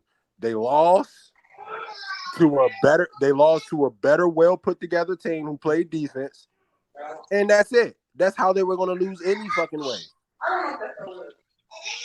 That's fair. Maybe you thought they was going to lose in the NBA Finals, but I didn't think they were going to get there. I have Brooklyn at least making the conference finals before going out. No, no, because they had to see Milwaukee. I had Milwaukee beating them in every aspect. I had Milwaukee beating them in 7. Maybe I was delusional. Even with James Harden and Kyrie, I felt like they was going to beat them in 7. But maybe I was delusional there. But it all made sense because none of them was on the court together. But that's, shout out to Chris Paul, man. Hey, Ray. Yeah. Chris Paul going to the NBA Finals, my guy. Finally. He was in my top 5 before. Now he just solidified himself to be top 5. Yeah, especially in a lot of people's eyes. Yeah, like in my eyes, he was top 5 before this year. I was like, yeah, Chris Paul's top 5. I don't care what anybody say. It's only people you could put in front of him all got rings. They all got rings. They all got crazy accolades and stuff like that. And then you got John Stockton behind him. Who would I want? Who would I rather want? Chris Paul or John Stockton? I'm going with Chris Paul 10 times. I'm sorry. Okay. Just call it what you want. All right. Any last words before we move on to our final topic? No. Shut up, Wallace. Shut up, Q. We spent excessive amounts of time talking about certain stuff already, man. I can literally hear him putting his head in his hand, like, sports again. I can hear him. That ain't even it. What was it, bro? You just took too long. Oh, oh my God. No, you ramble. Look, hey, call me what you want. I don't get on here every week. I know you don't get on here every week, but sometimes it's just, hey, yo, man, I'm about to bring in this player, then I'm about to bring in this other player that's connected to this other player because I hate him, and then I'm gonna spend why I hate this player because I hate a lot of people. You do hate a lot of people. All right. So where we going next? Father is truly angry man today. Hey, that's my guy. He can only do that to me. I'm angry, but it comes from a place of love. I know. Nobody care about father. Father is that father that like, hey, all right, nah. don't even worry about him, bro. Just hurry up and get to the room, bro. Okay. Are y'all familiar with a person named Blue Jasmine? No, but I'm about to Google it. It sounds like she got an OnlyFans. But hold up. Blue Jasmine, that sound like a plant. The fuck? A what? That sound like a plant or some shit. A plant? I said plant. Plant? Yeah. A blue jasmine is a type of plant? I said that sounds like it should be a plant. A jasmine is a type of jewel, if I'm correct. So,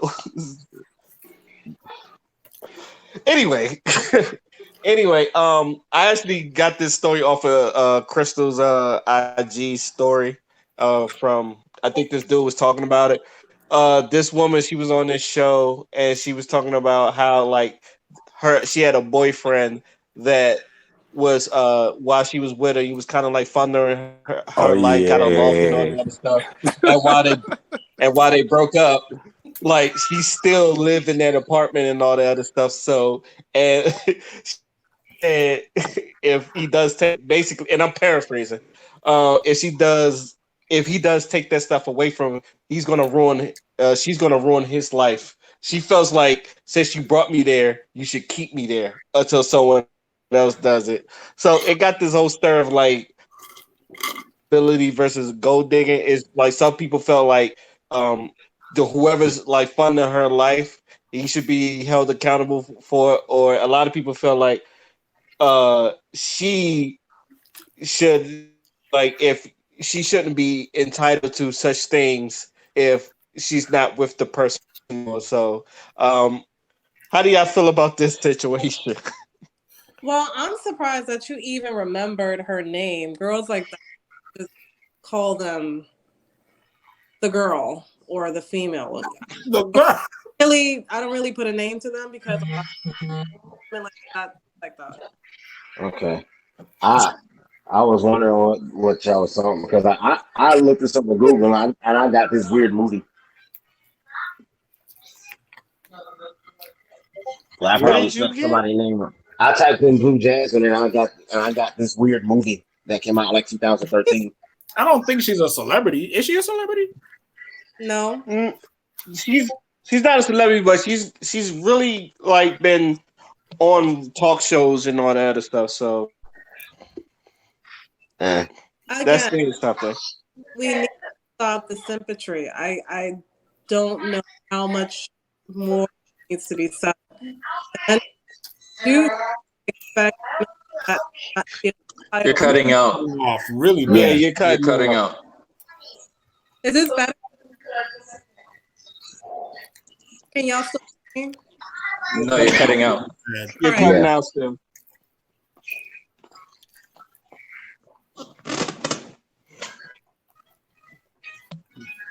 You want to take this, Dion? I put the Dion. I put the link in the little chat so you can understand where she is. She's the one. She's a Dominican joint with the baby hair. Okay. Wait, I don't see. I may be able to play it here. Is she Let me really see. Dominican? I don't know. Okay. She had a Dominican racially ambiguous. So That's funny as shit. She's either Dominican. I don't see. Wait, if you sent something, I don't see it. it's in Do you see him as a provider? Okay, yeah, I'm looking at the wrong. Putting that on Okay. no man. And don't have these girls watching this video thinking that every man they meet. But real quick, Do you see him as a provider? Oh, so basically the question is, should your ex still be paying for your shit? You know, not paying really your bills for you and actually whatnot. should be. It's like who like because you see a lot of people. The question was you see a lot of people and a lot of people feel like women in this generation are entitled to things that they shouldn't be entitled to, and a lot of people say most people blame the women for that because of their thinking, but a lot of people blame like men who how can I say this, trick off on these type of women. So it's just like who would you hold accountable in situations like this? Both. Both. Because I feel like a woman should know, like, and you know that you're not. This is not the lifestyle that you had before. So I don't know. This is a tricky situation. Me personally, I wouldn't pay for shit. Unless I'm legally obligated to pay XYZ, be it I don't have to pay alimony, for child nothing. support, or whatever. No, kiss my ass. Kiss the blackest part of my ass. No. If anything, you should have took what I was doing. If I had a high lifestyle or a high whatever. Yeah, see, that's the other thing. You should have took that opportunity to build something for yourself, to where if I left, you would still be able to live in this luxury, this lifestyle. But because I leave, that's probably the reason why he left. It's because she wasn't doing shit, but taking all his fucking money. That's probably the reason why she's in this situation right now. You know, this takes me back to how many of these celebrity baby mamas and ex-wives, oh, you living off of this man's child support, alimony, you ain't got shit for yourself. Now the time comes when them checks ain't coming no more, and all of a sudden you homeless, you ain't got shit. Prime example, Nas's baby mother. and it's just like what you had no form of backup plan. You was just gonna mooch off this man, really? Come on. You had I to. wouldn't You even knew go. some checks was stopping at I some point. wouldn't even. I wouldn't even go that far, Dion, because at least like they, I don't know, like the child support thing. But these are like these people. They're not even like And married. Half of the right, times, they're not even in relationships. right, and it's They're just just like, like what is wrong with y'all? Why? And then, not to mention, what are you getting out of the deal other than the fact that you spending money you should not be spending? I understand doing someone a favor, Mhm. but you know, I'm not funding your life if I'm not attached to you in any way, shape, or form. No, that is not happening. This that simp culture, man.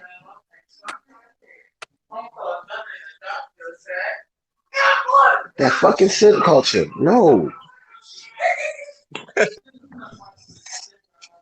I'm not throwing money at no bro just because she look good. No, You should never go to a strip club then. I don't. Good. Oh my god. It's I I have. don't. I've gone. I literally went maybe twice my whole life. You know, waste of time and money. I would say for an hour, I'd end up going and linking up with someone who I can actually call, hey, let's meet up and do XYZ. Anyway, it But was that's pointless to me. a transaction. Now, come on, Dion. Strippers gotta eat Say it too. again, Come Crystal. on. Okay, yeah, they gotta eat, but they not gonna eat off a real nigga like me. You're a cheapskate. You're a cheapskate.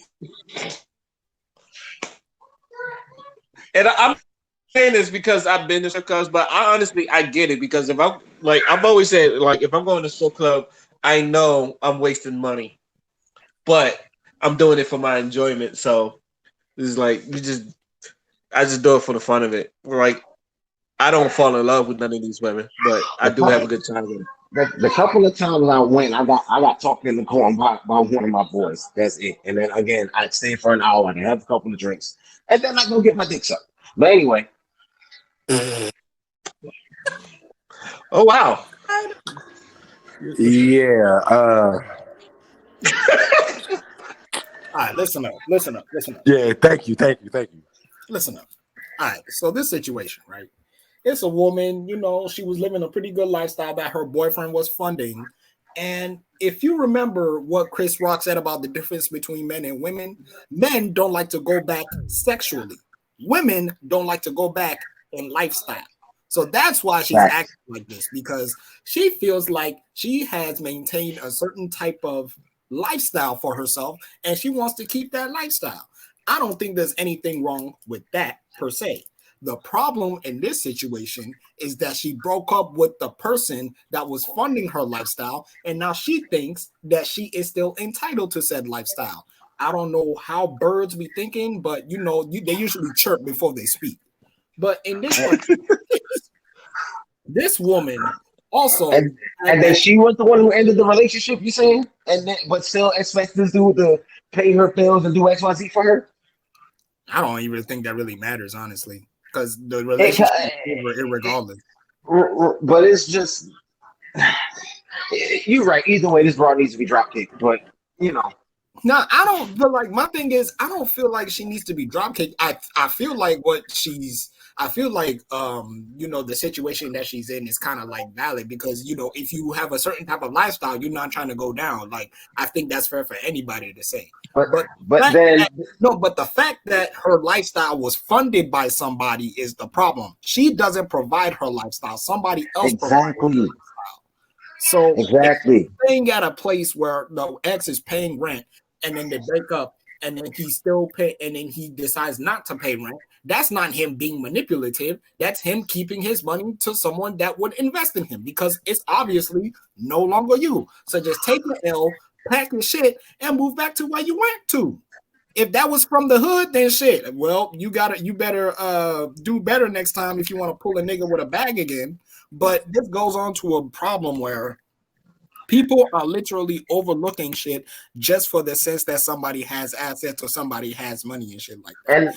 And then get this whole women in general need to get this whole I'm gonna pull me a ball player, I'm gonna pull me an actor. No, have your own shit. Get your own shit. Nah, but Dion, it's not up to you to say that because men started the issue in the first place. We the ones that told them That niggas get niggas your bread need up. to just No, stop no, spending money listen on to what I'm random saying. bitches. Listen to what I'm saying though. We are the same niggas that tell other niggas, bro, get your money up. You know, we gotta get these bitches, you know, fuck these bitches, get your bag up. Like we created that fucking type of culture. And now that you know now we're seeing the results of it. Now we want to complain. That's not how that works, my nigga. That is not how that works. We started the problem. So if a girl wants to be a gold digger, guess who made the gold digger? Niggas did. Not them. Because with them, if they're securing the bag, then they're successful. They don't have to do nothing else. If they could pull that ball player, that ball player put himself in a position to be pulled in the first place. If I played ball and I was making millions of dollars, but the difference between me and other ball players is that I actually have respect for myself and I have principles and I come from a place that you know is genuine. That shit is not going to happen. Right. And that's the other thing that you hit on. The other thing I was, going to say. Not everyone follows that bullshit. But my thing is, there's still a culture like that. That culture still exists, and people out here still adhere to that culture. That's why gold digging is a thing. That's why niggas. That's why the people that follow that whole alpha male, high value man mentality and shit. This is the game that they play, and they try to project that shit into other people that are not trying to play that shit. Or they try to overplay their role, like this said woman, Blue Jasmine or whatever the fuck her name is. She tried to overplay her role when her time is over. You know what I'm saying? So when you have these conversations and when you see shit like this, because this is not the last time this shit is gonna happen, you're going to see it again.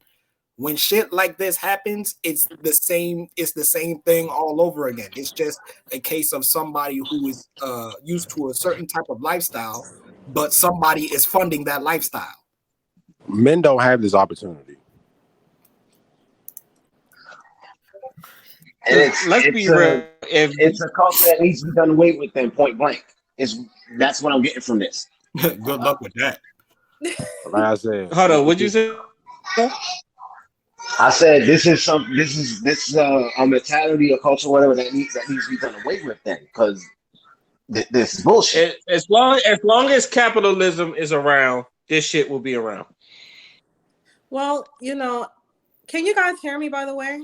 Yes. You are being crystal clear. Crystal. I think it just... Go sit in the corner for that pun. I think it just stems from the way that men see themselves. So I think we went from a culture or a way of picking women with value to picking women that if they do the smallest thing, that it's a big deal. So they give them everything. We used to have women that actually valued themselves, not have a man come into their life and say, okay, I value you, in order to help build a business or to add value to the man. Now, a woman could just sit there, make food, and he's giving her his whole fucking paycheck. And that's what we need to stop. So at the end of the day, it's kind of like now men look for trophies because they're doing all the work anyway in some relationships. And that's okay with them. So when you have a woman that does the bare minimum, that's basic, they really think they're the prize. So then we have a woman now feeling that because a man got her up to a certain way to live, she's entitled to it. That's wrong on so many levels. She needs to be humbled. She needs to learn what it means to get that on her fucking own. And then she will then value the man that can give her that without working hard. She needs to know how it is or how hard you have to work to get to that point in order to enjoy it. She's not going to enjoy shit. She's just going to waste the fucking money.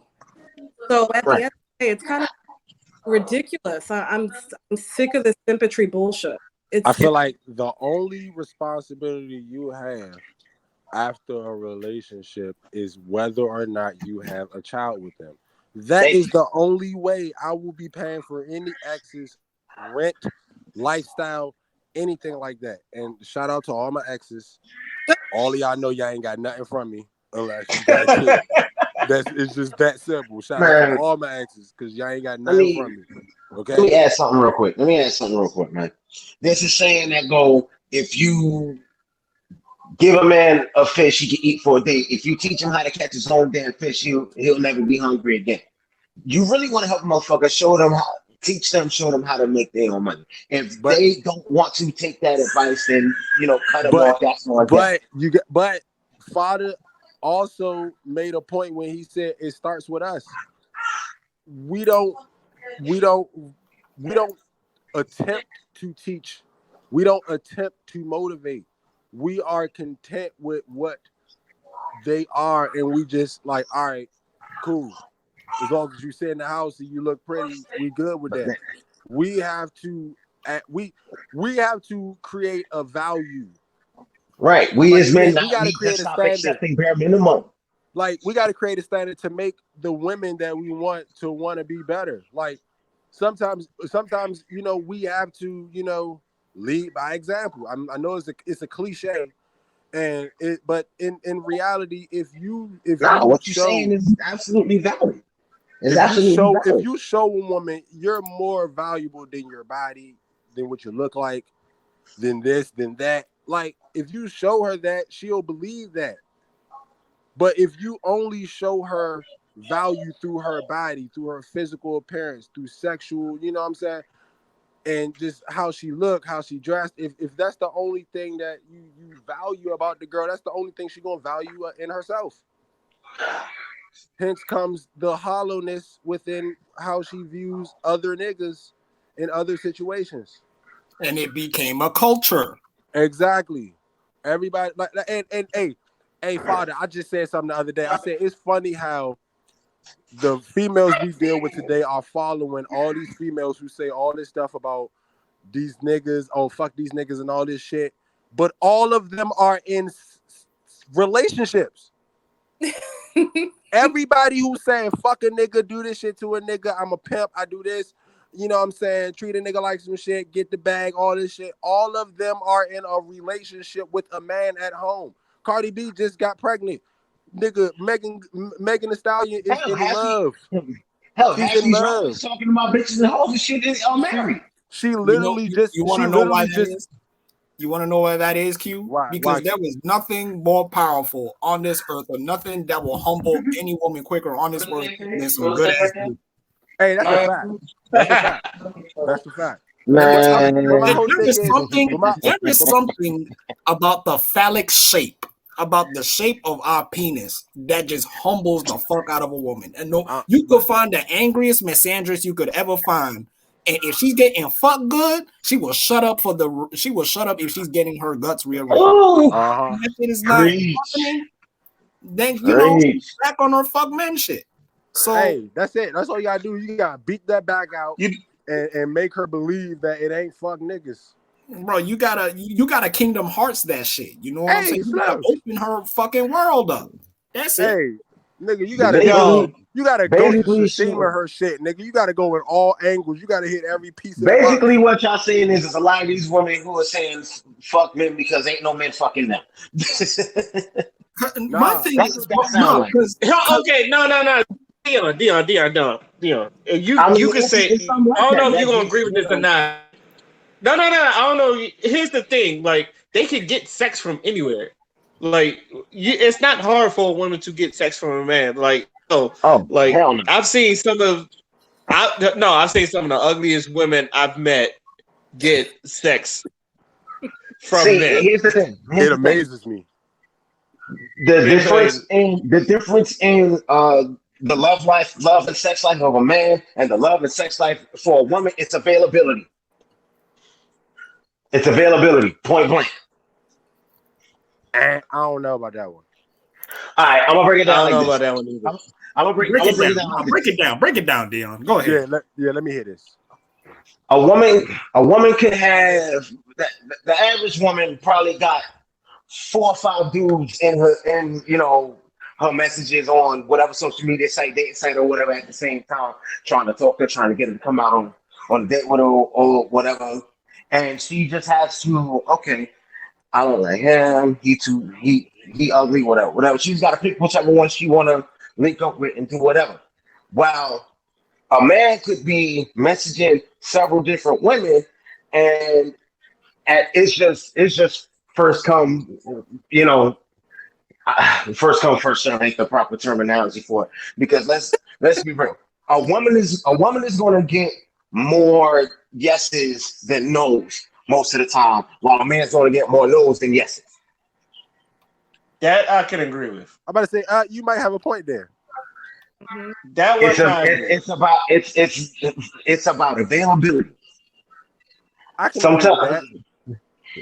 see, I don't a think man, availability is the right word, because a nigga Yeah, I could don't be think in it's the middle of work availability. and because a nigga could be in the middle of work and girl be like, yo, I'm home alone, and nigga just quit his job for some pussy. I'm pretty like Hey, a yeah, very hey, don't be that stupid about it. All But right, Dion. All right, no, Dion. you'll be surprised, Listen, Dion. listen. what? I was about to say I know niggas who've done that. Don't get me Oh wrong. no, But I it's didn't just say like, I would do it. Hey, no piece of I pussy never was said you did. I no said I know piece of niggas pussy who have feel done better it. than money in your pocket, but that's Yeah. just me. So here's the thing, right? I don't like. I feel like you do bring up a point, but and again, I do agree that like availability isn't really the word we will use. I'd use the word cooperation. We love women that cooperate. If a woman like yes. does what we like, if a woman does the shit that we like seeing her do, or if she does shit that we like her to do, that's when we fall in love. We If you love if women that. you and then the best way, if you want to actually get a visual of like exactly what I'm talking about, look up go on YouTube and look up 30 versus 1, and you'll see what I'm talking about. No, God, no, no, Is don't that a like Jubilee? that shit. That Fuck. No, sounds like Jubilee. Oh, Yeah, yeah, that slow is some down. that is one of those Jubilee shits. I forget what channel it's I forget what channel it's on, because I don't even follow like the actual channel. It's another YouTuber who, does commentary on these videos, and like just gives his thoughts on, what's going on in each like conversation, whatever. But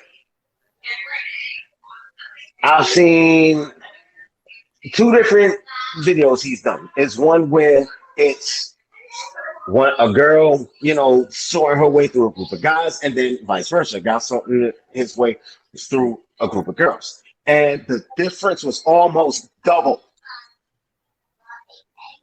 Yeah, It's but one that's still question. subjective. Hold up. It's one question that gets asked. It's one thing that happens at the start of each session.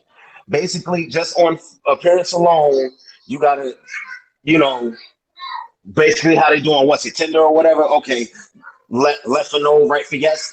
That shit, that's Tinder, right? Yes. All right. So they go through that whole process. Okay, the ones who are told no right out the gate just from physical appearance. Okay, y'all are free to go home. Then step to the group of yeses. Anyone in that yes group that would have said no, that would have swiped left on that one individual, leave. When the woman did it, she still had a whole maybe, I want to say like 12 to 14 guys to still go through. When the guy did it, six out of the like 17 total he said yes to.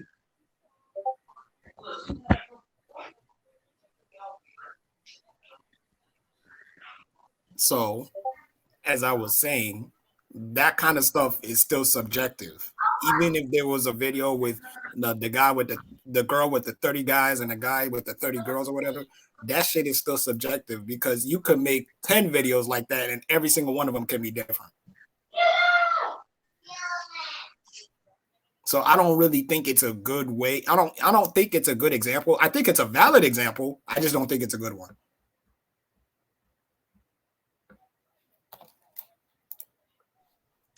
So, when you say it's availability, are you saying it because it's more women versus, or You. You're cutting out again. All right. It's okay. It's probably the rain. Yeah. Because we about to get a flash flood over here. I will say this, especially about the video. When I used to go to strip clubs, and I'm not gonna lie, I used to just peep who had out of all the strippers who had and who didn't, and a lot of women like. At least the one I went to, the women had to come up to you and ask for a dance. Some people just walk around, and some people and some women just come down there and talk to you and then dance. And then whoever usually do that usually want to get. But the prettiest ones, they really didn't have to do nothing. It was like people go and grab them. So when I look at this and the Blue Jasmine situation and all that other stuff, I think to myself, gold digging, and I'm gonna be, and this is like a thought. Gold digging used to be an art because I feel like even if you playing a nigga out of his mind, you have to have game to do that because you could, because like back then, if you saw shit like this, you'd have been like, "Yo, beat it." I already know you there for your and all that other stuff. It's just like they used to like excuse girls like that. Now girls like they don't even have to do this. Some men just give you money and. Hell, I don't know how many stories you've seen. Like dudes is just like spending 30K on like not even like supermodel looking chicks, just like your regular looking girls, just giving them like 30K just to meet up with them and not even have sex with them, just to meet up with them and all that other stuff.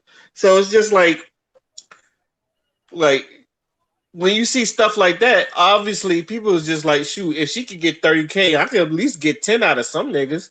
And I guess I see hustles out of that. And where like a lot of them don't try. A lot of people used to get mad at me because I say like the girl, because I used to see girls on their OnlyFans when the leak was going on. And I was like, a lot of them really have the same content. They're not really trying nothing different that will make you go to their OnlyFans. And people, one girl is just like for $5 and one girl is just like 25, and they all have the same content. It's just like, what's the point? And you know, people get mad and say, what's the point of you paying? It's just like your content is not good. And I used to tell people all that it's just their content is not good. What makes you think people will pay $25 just to see you like play with yourself when some people could just watch that on Pornhub for free? And no one, and side note, because I know a lot of people going to say this, no one cares about the trafficking. Like they care, but they really don't care. If you're going to Pornhub, you're going to watch it for one thing and one thing only. No one cares about the whole trafficking thing. It's wrong, but honestly, no one cares. But the way I see it is just like, dang, it's just like at one point it seemed like you used to have game, or you know, before clout there was game. Now, if you have a little clout, some people just get on you just because of shit. I think that's what really fucked up the game. Whereas like clout has came in retrospect of, you know, you used to have a game and talk to women and all that other stuff. So that's my personal opinion on it. That's a really good point because, you know, it's like attention has its own characteristics now, and that's what they call clout. So it's a woman without substance or a man without substance. As long as they have something that's main media or a lot of views, they're considered one without putting in the work and time of actually having substance. So you want to know what it is? From what all of you have said, we have made inadequacy a personality trait, and we pay people for it. Yeah, that. Hold on. Let me add, hold on. It's two things to that: inadequacy and toxicity. It is definitely toxic. I will agree with you. What's up? It is definitely toxic. I don't know, because some girls they just got like personalities of a cardboard box and can at least still pull like 10 niggas to like be in their DMs and shit. Like a lot. Just off the list. Here's what I've seen. Here's what I've seen. Ray, how many niggas are looking for personalities? None. Bruh, I understand that, and this is what throws me off. Is where like, because I've now only seen this on like stream. I've seen this on Twitch streams where girls like have personalities of boxes. Not only that, they insult their viewers. It's like, you're not giving me money, I'm not doing stuff, and then like people are just giving them money, and then it's like you're not even working for it. Matter of fact, you're getting mad because they're not giving you money. You're not doing anything. That shit kind of perplexes me. You get right. You getting mad because you want free money. You're getting mad because like they not giving you money, but you're not doing nothing, and you feel entitled to their money. I've seen people do it, and it's just like, go ahead. No, I was just saying, shit. If they want free money that mad, go take out a student loan or some shit. The fuck. Them PPP loans. PPP loans, nigga. And it's interesting, as much as these women get money, which is given to them, without any hard work, it's kind of curious on what they invest in. So, the economy is going, and you know what I'll say to that? They don't invest, they eat. But that's what that's what I'm trying to say. Yeah. See what they have after all the money that they get, and I do follow some of these women. It's kind of like, all right, well, when you're 60 and your pussy's shriveled up, we'll see what invest in. I don't know. There's some fine ass 60-year-olds out here, so I don't know how sure about no. Ain't nobody okay. No. Okay. Next No. subject. Next subject. No. Next. No. With your nasty I was Boy, you trifling, Dion. What? I like older women. That's not older woman. That's my hey, grandma. baby, come take your teeth out. Let me see what that Keep do. that shit to yourself. That ain't no old woman. That's a grandmama fool. Somebody grandma. Whatever. We'll get you therapy. Yo. It's okay. It's all right. Uh-huh. I can see Dion in the old folks home just flirting with old ladies. It's like, yo, so what that mouth do? What that mouth do? I saw your pictures back in 75. You had a fat ass, right? It was like, Cam Grill who? Dorothy Dandridge who? I just want to know if your I spelled nothing but I spelled a big paper world of opportunity. What's good, man? Shit. But everything is right. I'm terrified. I'm gonna work my way into somebody will. Goddamn it. Anyway. Any last words before we move on to our final thoughts? The first thing that came to mind when I saw the video was Judge Judy. It just made me flash back to watching it because that's like how many cases like that existed. And the first thing I thought was, yo, once it's over, it's over. You're not getting any more. And plus, she said it was amicable, right? The separation. So there's like, what are you asking for?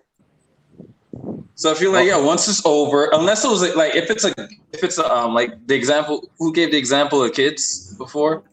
Like unless the kid's involved, like if you're done, you're done. There's no like if you break up, if you decide to break up, from that point, you're gonna be like, okay, what do we do with the house? What do we do with this, that, and the other?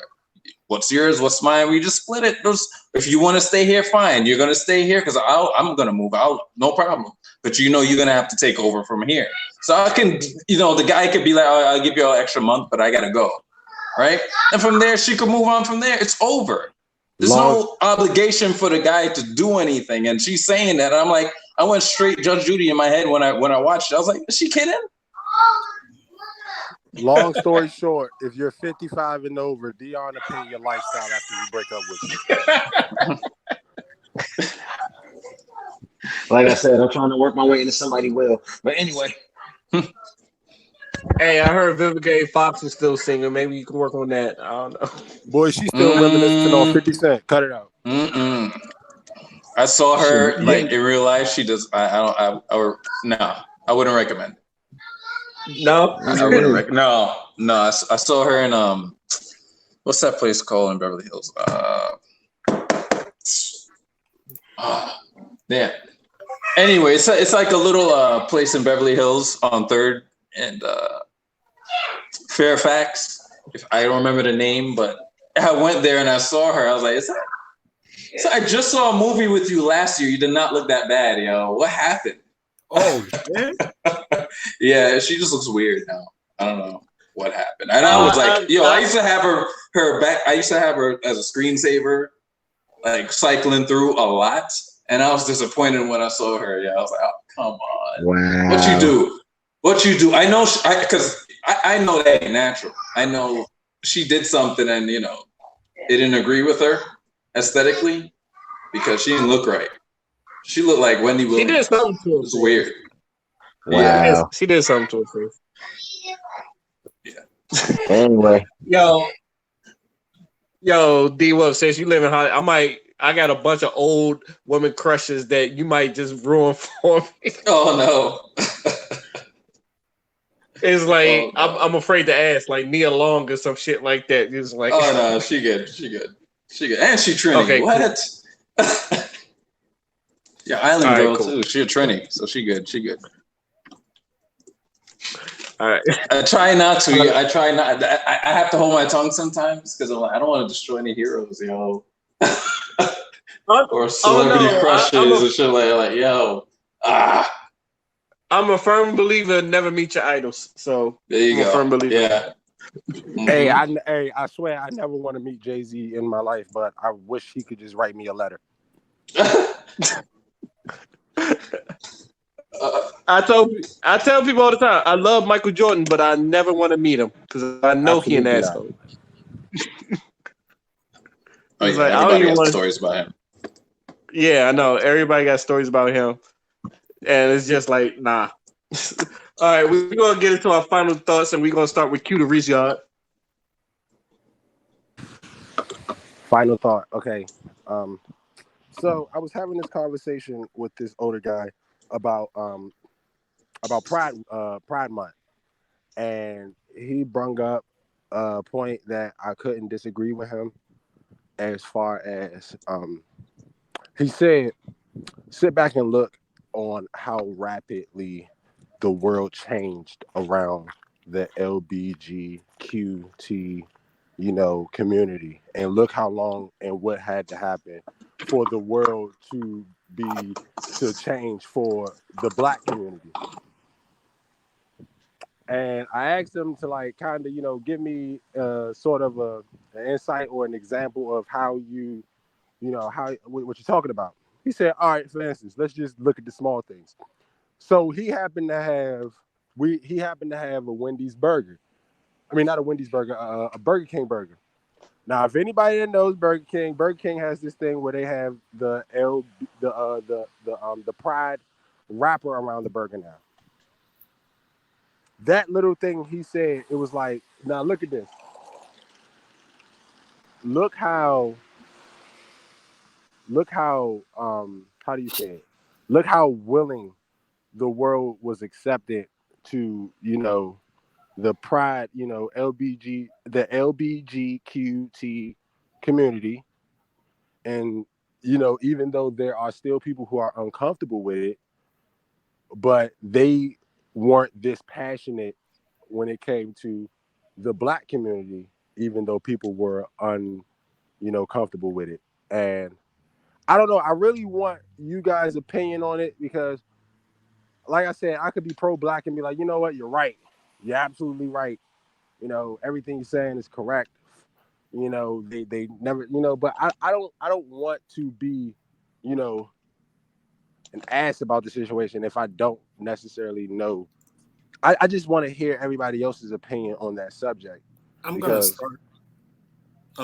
So right now, the way it is you will get much more done being LGBTQ than you are being Black, and that's been a thing that we're just gonna have to accept that. You know what I'm saying?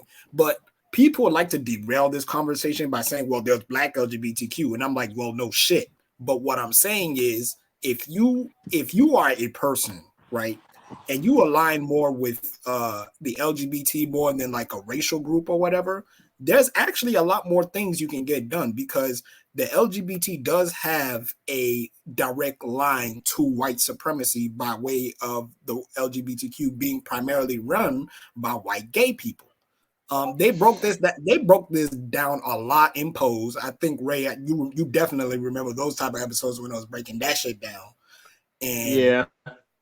There was also a lot of like LGBTQ activists that would also breaking that shit down. Again, Ray, the Grapevine, they did plenty of episodes about that, and all those gay black folks were talking about how the white LGBTQ would actually take a lot of the credit of their contributions and their activism. They even did that with the civil rights back then, because when LGBT talks about civil rights, they always mention one particular woman, Marsha P. Johnson, I believe her name is. Let me double check just to see. Yeah, Marsha P. Johnson. So whenever we have this conversation about Pride Month and shit like that, I just find it very interesting how just uneducated a lot of people are on it, because there would not be so much pull for LGBTQ issues if it were not for black folks. When you look back into history, black folks were the one that was putting themselves on the line to make sure that everybody got, justice and equality. It was always black folks. When it came to LGBTQ, black folks. When it came to sexism and feminism, black folks. When it came to, class solidarity, black folks in America every time whatsoever. So 100%. When we have these conversations, I just think it's very, very interesting how we look at society and we look at, Pride Month, everybody, yay, everybody's gay, yeah, people coming out, everybody wants to be happy, it's so festive and shit like that. And then as soon as Pride Month is fucking over, we are back to regular programmed homophobia. So they're pandering to these people, just like they pander to black people. They've been pandering to black people every single damn election cycle. Every single damn time you see something happen on the news, they sit there bootlicks on TV and they put a big ass jigaboo smile on their face talking about, we want to create a better society for our children because Martin Luther King said, and then Negroes sit there and eat that shit. That is a great voiceover, by the way. I'm sorry. Bruh, hey yo, Q, that is inspiration from all the coonery I've been seeing all these years. But thank you. Hey, Wow. I'm glad for you. I'm glad you're inspired by the bullshit we've seen in this lifetime. Hey, yo, hit him with that Tariq Nasheed. We marched in Selma. We marched in Selma. I got my ass whooped in Edmund Pettus Bridge just for the fact that we could vote. Like, and to add to your point, you remember who Martin Luther King's writer was? The speechwriter for I Have a Dream. I don't remember his name, but you remember he was gay. Yes. Right. And they were fighting for him at the same time. Yes. And now after that, he lived comfortably with his husband. Yes. And with it because so clearly they're pandering. So clearly they're pandering because I'm going to go too deep. Never mind. Go ahead. No, but like you bring up a great point because we never made it an issue to bring up his sexuality. The nigga was gay, but he was still on code with black folks, so he did exactly diligence, and he was actually a part of something that was bigger than him. And nobody in that time thought to say, "Man, he can't do that. He's gay." Nobody ever said that shit to him. Remember what Martin Luther King was? Man of the church. Man of the church. And he was accepted. I ain't stop it. Exactly. Didn't fucking matter because he knew that it doesn't matter what your sexuality is. As long as you are black, you are going to have a disadvantage. And that's what we try to tell other black folks that try to insert sexism into it, that try to insert homophobia into it. They try to insert fucking fatphobia into it and all this other shit. And I'm just like, all of you people are niggas. And the fact that all of you are niggas is enough for them to fuck with you, irregardless of your sexual orientation, irregardless of how much you fucking weigh, irregardless of what disability you have, irregardless if you're a woman or trans. Like, none of that shit matters if you are a nigga, because they were going to target you anyway. I don't know why that is so hard for Negroes to understand, but that's where we at. All right, so with that being said, I have one more question, and then that's the end of my final thought. With that entire conversation and the propaganda that's being presented to us for the LGBTQT, community, would you feel uncomfortable if they did the same thing for the black community, because you know us as black people, we just want justice. We don't want all the extra, you know, attention and bullshit that goes on. We don't need a poster or a billboard saying it's Black History Month. But even though it would be nice, but that's not our purpose. So as far as, you know, that, you know, subject, how would you feel about that type of attention or propaganda if it was switched over? Like you get a Black History Month fucking rapper from McDonald's or some shit like that, or they decide to color the arch brown for a month or some shit like that. Like, how would you? What they did for Black Lives. That's what they did for Black Lives Matter. Remember the whole Black Lives It's Matter everywhere. Boulevard and It's everywhere. But I always say Black Lives Matter was bullshit. Yeah, but you know that's kind of like their. Here you go. That to me that was just like here you go. Take this. Like the whole thing with like some of the white actors that did black voices, they stood down and all that other stuff. And it's just like, we never asked for that. Right. I feel like we're not asking for your pity, my guy. And I used to say this. I used to say this all the time. My bad. Go ahead, Q. No, I was telling you to go ahead. Oh, I used to say this all the time. It's just, and this is me personally. I don't care about your white guilt. I don't care about you, like, and all that other stuff. I don't care about your white privilege and all that other stuff. I never cared. It's probably someone that do care, but I never cared. But as far as what we want, I do want justice, and like you said, and I did say, like I think out of last week, I would love to see a parade where we're not marching for someone's death. You know, like where it's just celebrating. That's when I had the conversation, because the guy I was talking to, he's one of my neighbors. I help him. You know, he's an older guy. His wife died a couple years ago. You know, so me and him, I usually like bring him some food and stuff like that. And we sit and we talk. And this was a conversation he was having because he's an older guy who's not necessarily comfortable with the LGBTQ, you know, organization, but you know, he understands and he's all for change, and he's all for, and he said it out of his mouth, I'm all for change. I'm all for bettering our society, but when are we going to get the recognition that all of these other organizations are getting? When like you know, because because when he said it, I started to bring up points. I'm like, you know what, you're right, because we didn't get a Black Lives Matter until 3 people died from police officers consecutively. Like it had to be 3 Black people killed by police officers consecutively in order for us to get a couple of days of marching from everybody and a big ass Black Lives Matter thing across the fucking White House ground. But other than that, that's all the fuck we got. Right. You know, and it's just like it's like I always say, I am nowhere near homophobic. Yeah, we in this podcast, we have gay friends. We know, you know, I have no problem with my sexuality. So I have, you know, that's not the issue.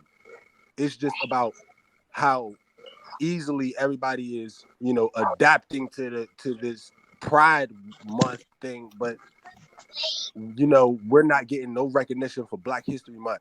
I remember at one point in time, the Spanish Heritage Month was getting more attention than us.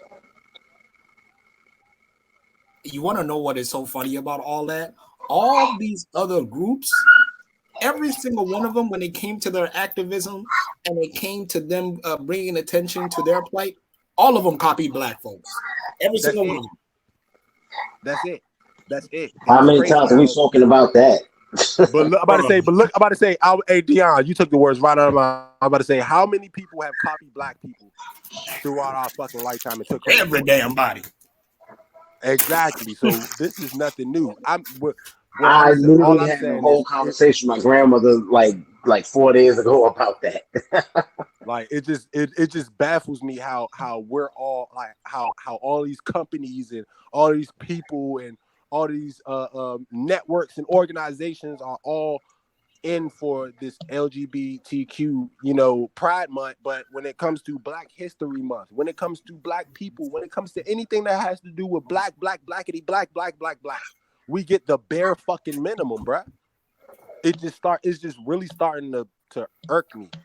because it was brought to my attention. Because I don't really care about Pride Month because it's not really my thing. Like I don't celebrate it. But it's like to think about it, it's like, damn, we just got Juneteenth this year. These motherfuckers, it took these motherfuckers a year of fucking protesting for them to get a whole fucking month holiday, whatever the case may be, all of this shit. But yeah, that's my final thought. I'm gonna go on and on about this shit. Do y'all mind if I do my last thoughts now, because I'm actually about to leave? Go ahead. So for my final thoughts real quick, I just want to say that I've been invited to a panel called Alpha Males versus Simps tomorrow.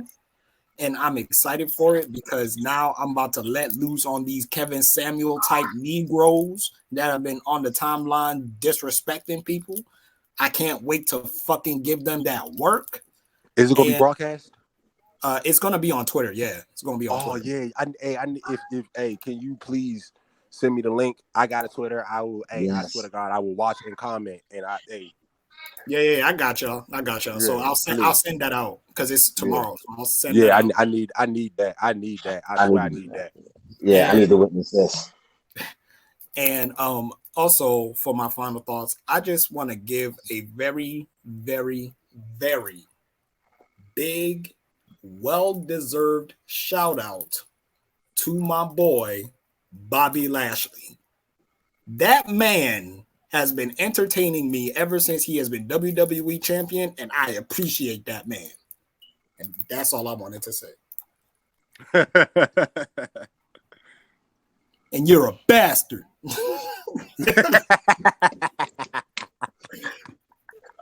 All right, I'll tell you that's your final thought.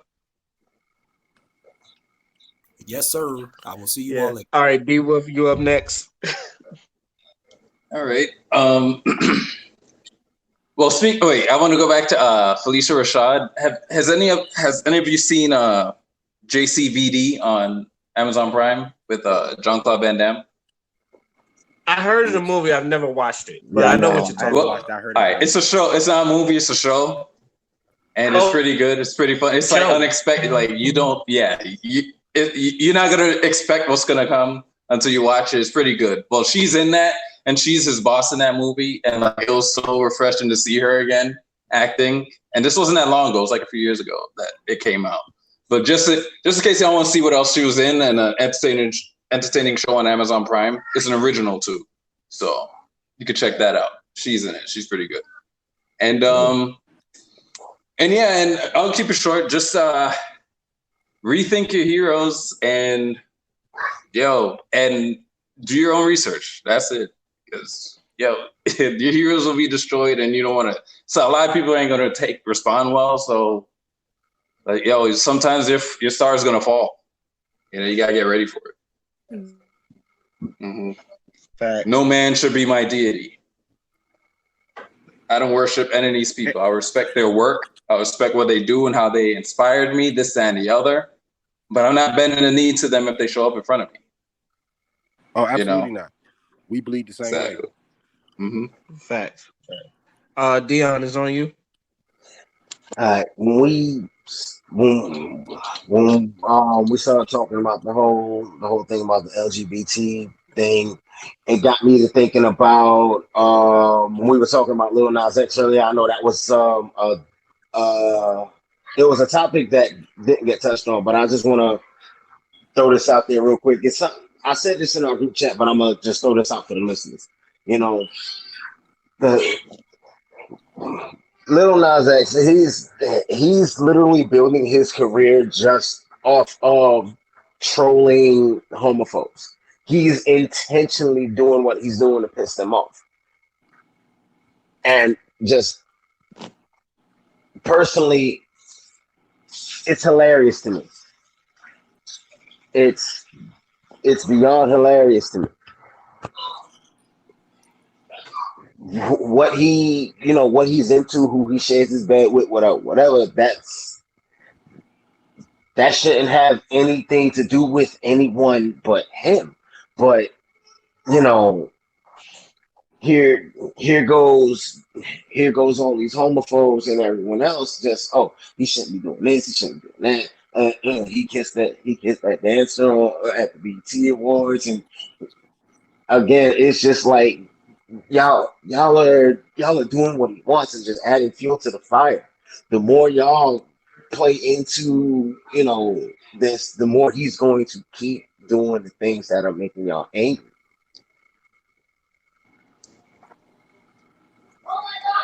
I don't think it's just for the homophobes. It's just what I think it's who he deems as haters. Because I've seen a lot of homosexual people talk against what he's doing. How they started off like championing him, and after he went a whole nother way, they're like, whoa. We're with you, but what is this? My kid watches you. I even introduced, all this stuff. So it's a whole bunch of people, and he's like building up from the infamy or, the attention is bringing to it. But because I've seen all sides talk about it, and it's not, I've seen people praise him, I've seen people go against him.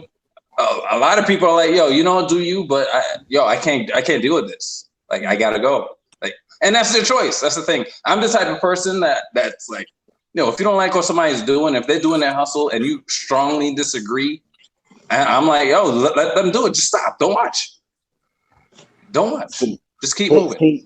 Here's why it's so funny to me. It's a couple of different reasons. For one, think about how the Black community responds to homosexuality typically. So that's, I don't know how far into that rabbit hole you want to go, but knowing that the typical response to, homosexual, especially homosexual male, females don't catch as much heat, but, to a homosexual male, responses are almost always negative. Mm-hmm. And the fact that there's no way in hell he does not know this. And he's continuing to, do these things. I find it hilarious, and I respect the shit out of him for it because he's bold as fuck. He's super brave for that shit. I'm not gonna lie to you. I don't even think it's that bold, but I guess it's just that people just blown it out of proportion. I think it just looks bold. Like that's that goes back to what I was saying about how, like, it's a case of what you eat don't, what he eats shouldn't make you shit. Why do y'all care? To the extent that you do. I think that's the main thing that's always kind of bugged me with that. It's like, are you fucking it? Are you, let's be real, some of the biggest homophobes are downloading damn selves anyway. But right. That's separate conversation for another day. It's two groups of people that in particular I'm just like, really, dude, when I hear them say certain stuff about homosexuality, in general, not even involving him. For one, like I said, the primary guys who that nigga gay, and just all the homophobic, slurs and the trash talk and everything else, man. Whole time you talking shit about gay people, you taking dick in your ass your damn self, man. Shut up.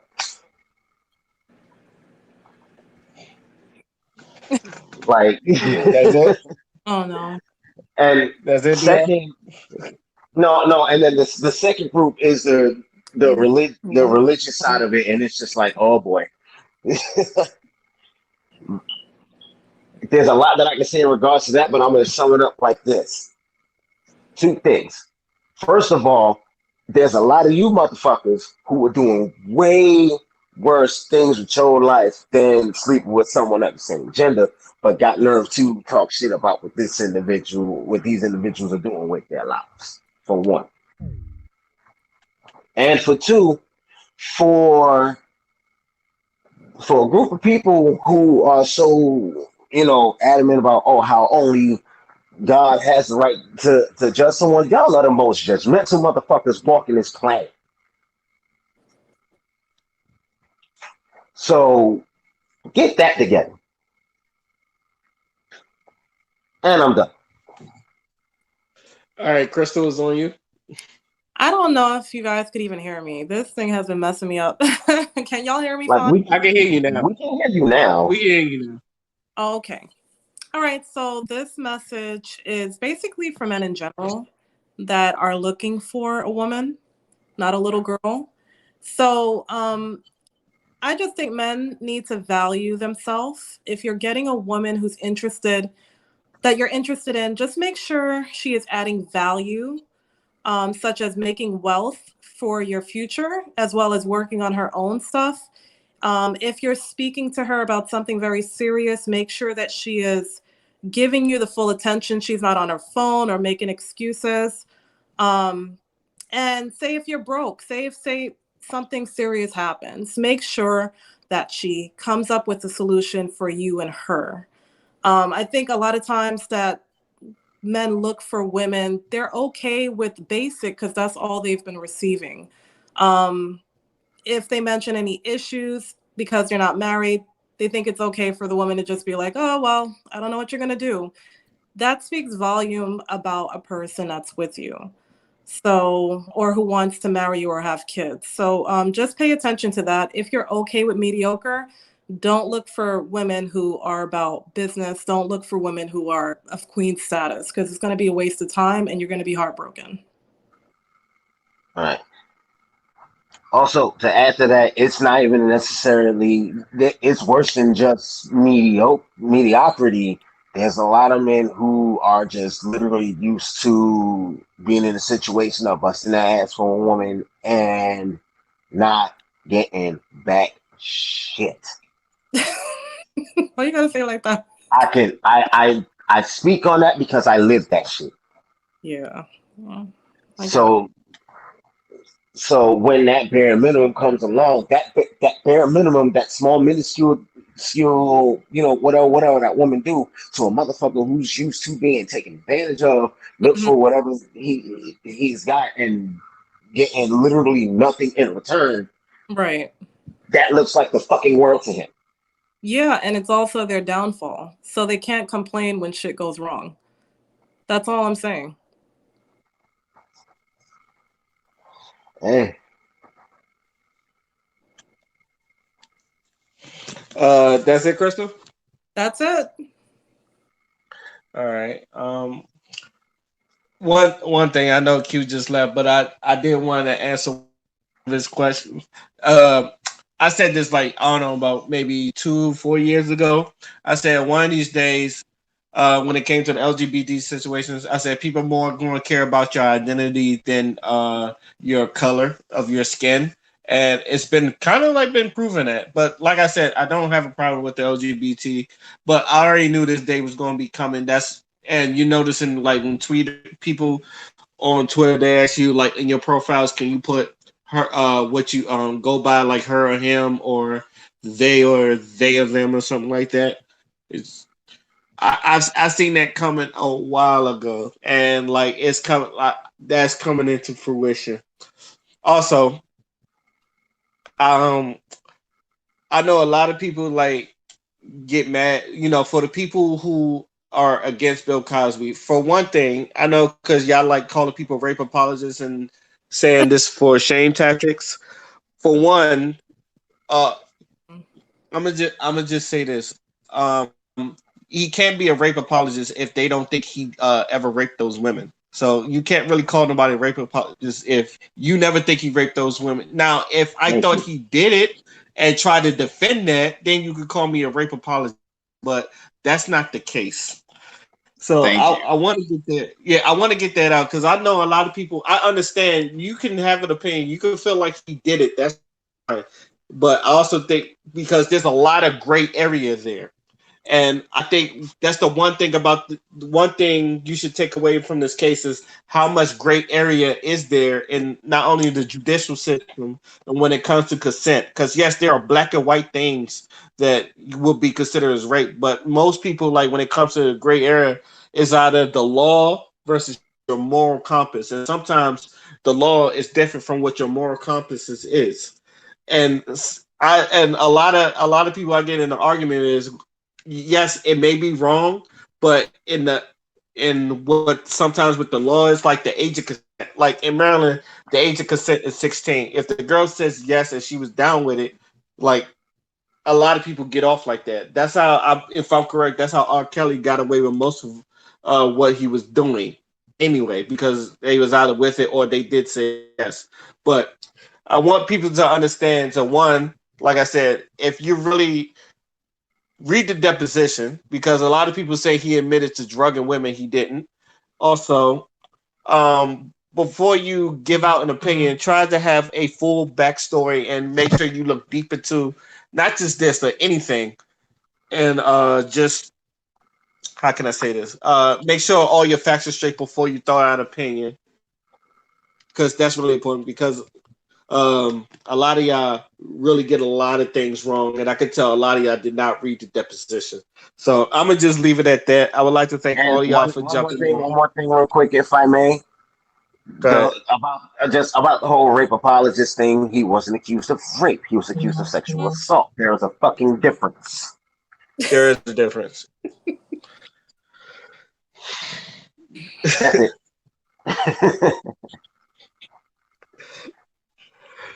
Thank you, Dion. I would like to thank the panel for jumping on again as usual. I would like to thank for y'all listening to hear us talk our shit again. This is You Know What. Let me just say podcast, and I'm signing out. Peace. Peace. Cheers.